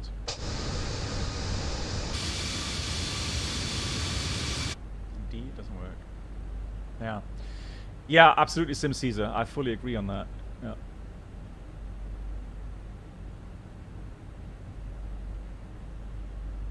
Control Alt 1 and 9. Yeah, I know. I've saved them. I know that's the thing. Yeah. So the Eternal says as well. The FENIX doesn't have those views, or you can't save those. Yeah. Right. We're coming up 10,000 feet. So let me put the lights on here.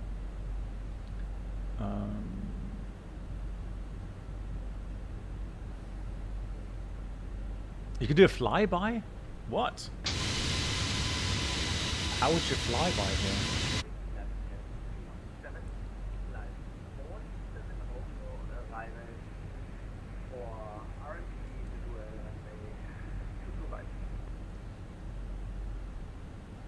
Marseille traffic, windmill 712 is approaching Lipsu for the INF Zulu 31 right in Marseille.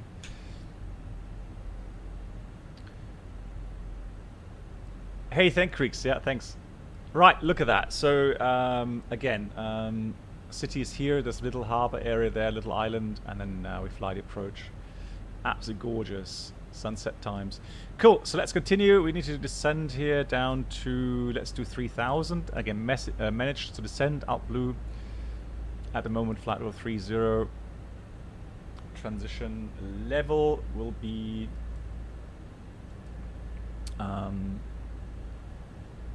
check the approach here. Yeah, about 60 then. So we'll do performance 060. Put that in there. Fantastic. Nice.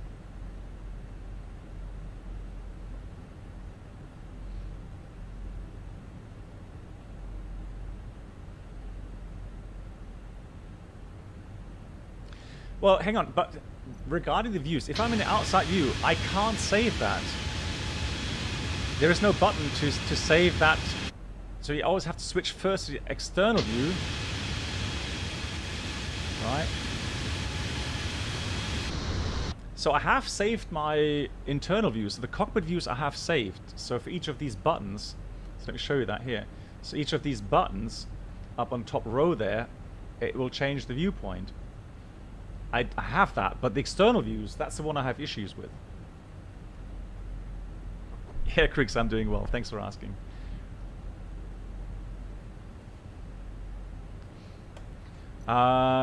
So let's have a look. So we have instrument, captain, cabin. Oh yeah. Yeah, that's the thing. So you have to go here and then go into this view, right?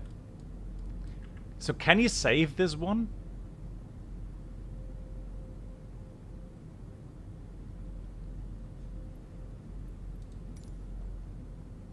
The salad menu, yeah, right. I love that. One engine at airlines. Oh, that's beautiful. Save it as internal. What?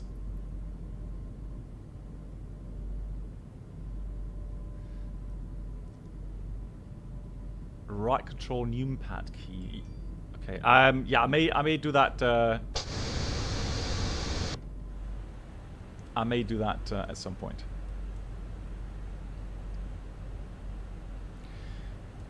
Cool. As we approach Marseille Airport, current wind, yeah, even headwind right now, that's fine.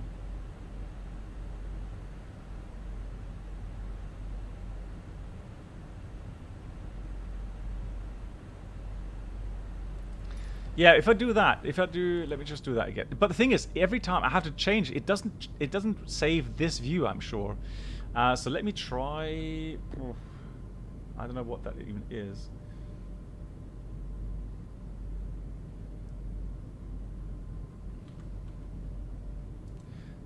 So regarding the number pad, Control Alt, let's put this to 4. Yeah. I did. So Control Alt 4. You see, it doesn't do anything. That's the thing. So if I press 4 on the new pad, it doesn't call the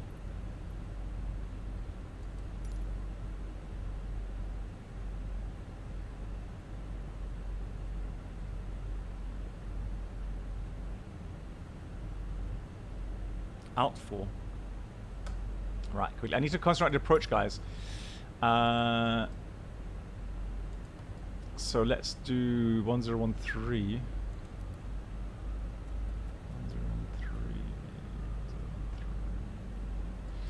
I am going to start activate the approach phase, slow down the aircraft, confirm. Right, so let's try again. Left forward. And then Alt 4. Right, let's try that. Nope. Camino. Flaps 1, speed check flaps 1. And we descend 3000. Status, so APU in up. Remove status. APU is not working. And let's go down 2000 cleared for the approach. So 2000 is set here. We've got Alt Magenta 3000 here at the moment. And gorgeous view here. Yeah, I'll try that. Once again, I'll try it offline because I have to concentrate on the approach now. How gorgeous.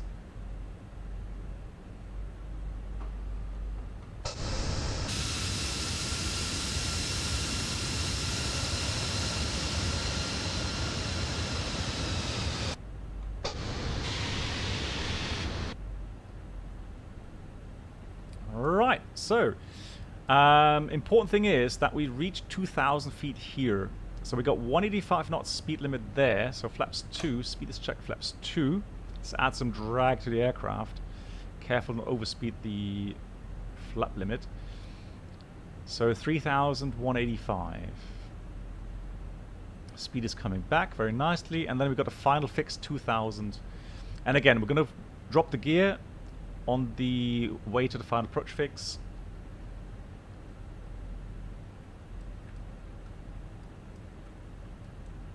Yeah. Wow, that's just beautiful.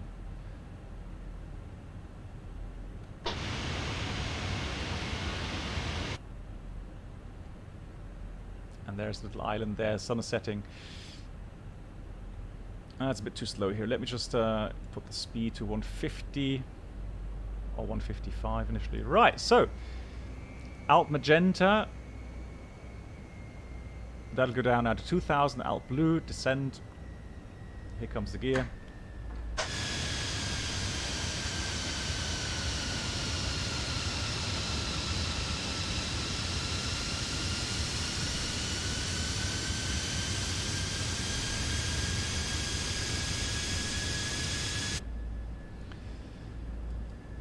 Speed managed. Flaps 3, speed is checked. Flaps 3. Dim down the lights a bit.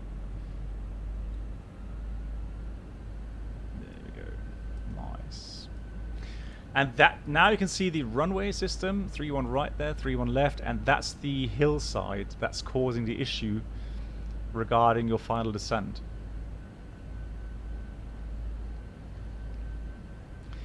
Nice is nice too. Yeah, it is. Remember guys, inbound to the final approach point, you can press the approach button. Now we've got final approach. 2,500. It is checked. Marseille traffic, windmill 711 is approaching about 6 miles final, 3-1 right in Marseille. 1 mile to go. Let's do config full. Speed is checked. Flaps full.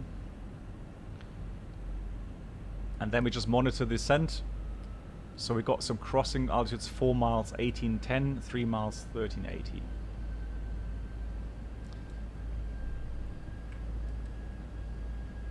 On path, and you can see again, look at that. That just looks so gorgeous.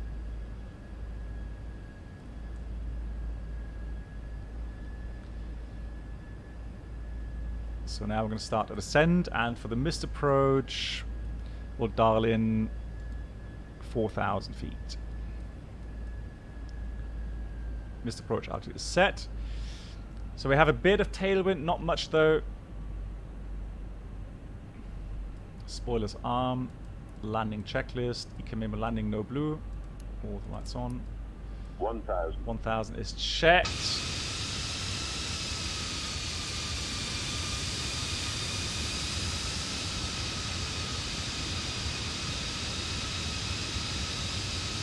Absolutely gorgeous.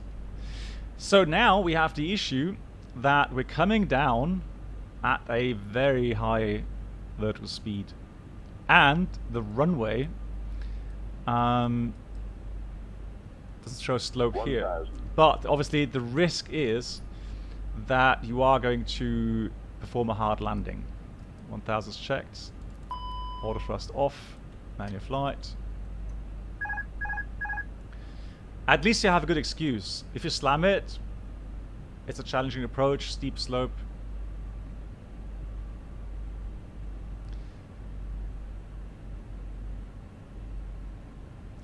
And yes, you are allowed in these kind of conditions to go above 1,000 feet per minute rate of descent.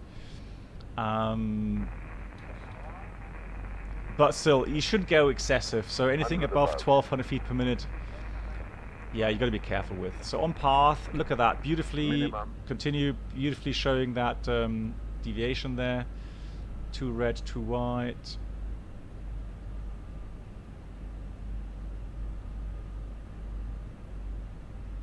Bit tailwind. 100. 50. 40. 20. Retard. 5. Oh, yes, please. That was good. Look, that's what I mean. It was a beautiful landing. Spoilers. Come on. Why is not good? There we go. Reverse green decel. And it's giving me 300 and something odd feet per minute. That's stupid. Right, manual brakes.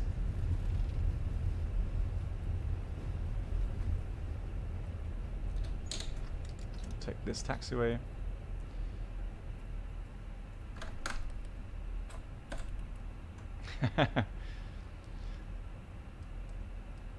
Yeah, so again, forget the that call out from Sim Toolkit Pro.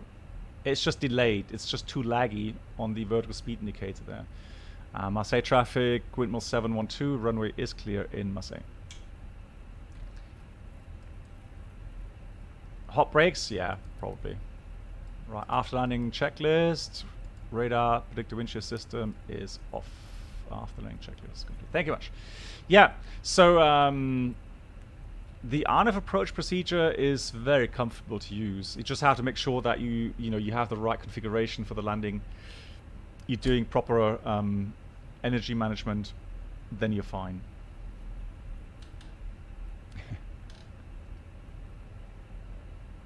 Is there any way to bind a pedal disconnect button? I don't think so at the moment. I know they are working on certain things for the controls as well, but no, I've not heard anything about that. Oh yes, single engine start procedure. So 3 minutes after landing. So let's say we have 1 minute already gone. But hey, good try. We don't have an APU. Nice try. I may be old, but you can't fool me. Thank you much, Nadia. Glad you enjoyed it. You gotta get up earlier than that to fool me on that.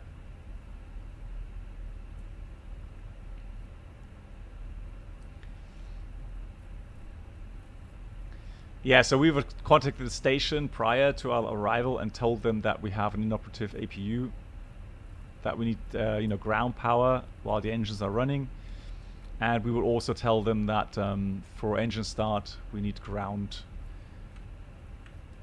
high pressure air. Actually, let's go here, shall we? I like the scenery. This is a nice scenery, really nice.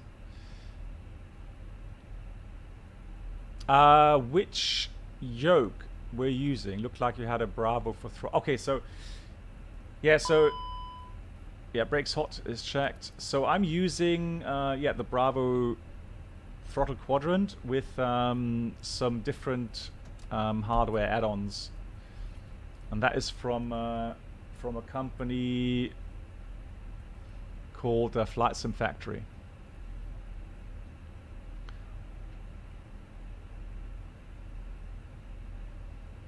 I've just realized I actually ordered for my stick. I ordered that that sleeve, that grey sleeve, but I have not heard from them for ages. So I need to check what's happening to my order there. Good. Let's taxi here.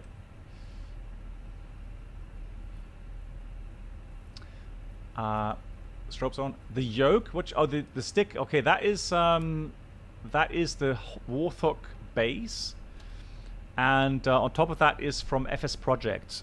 It's a Airbus flight stick replica. Yeah, that is from it's called FS Projects.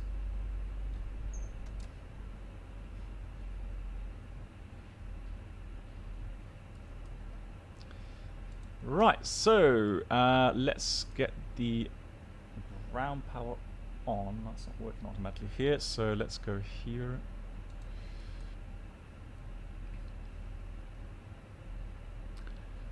Ground services, GPU, chocks.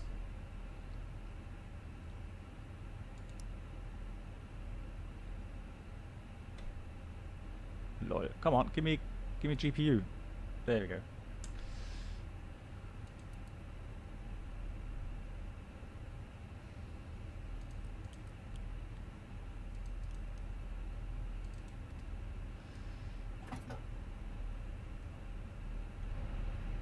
Engines are spooling down. Here comes beacon and seatbelt signs.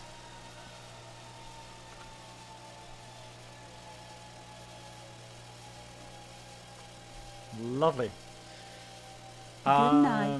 Lilo, thank you so much for watching. Hope you enjoyed the approach here into beautiful Marseille. Thank you much for all the inputs. Right, parking checklist. We've got park and brake chocks. Actually, chocks in position, so park and brake off.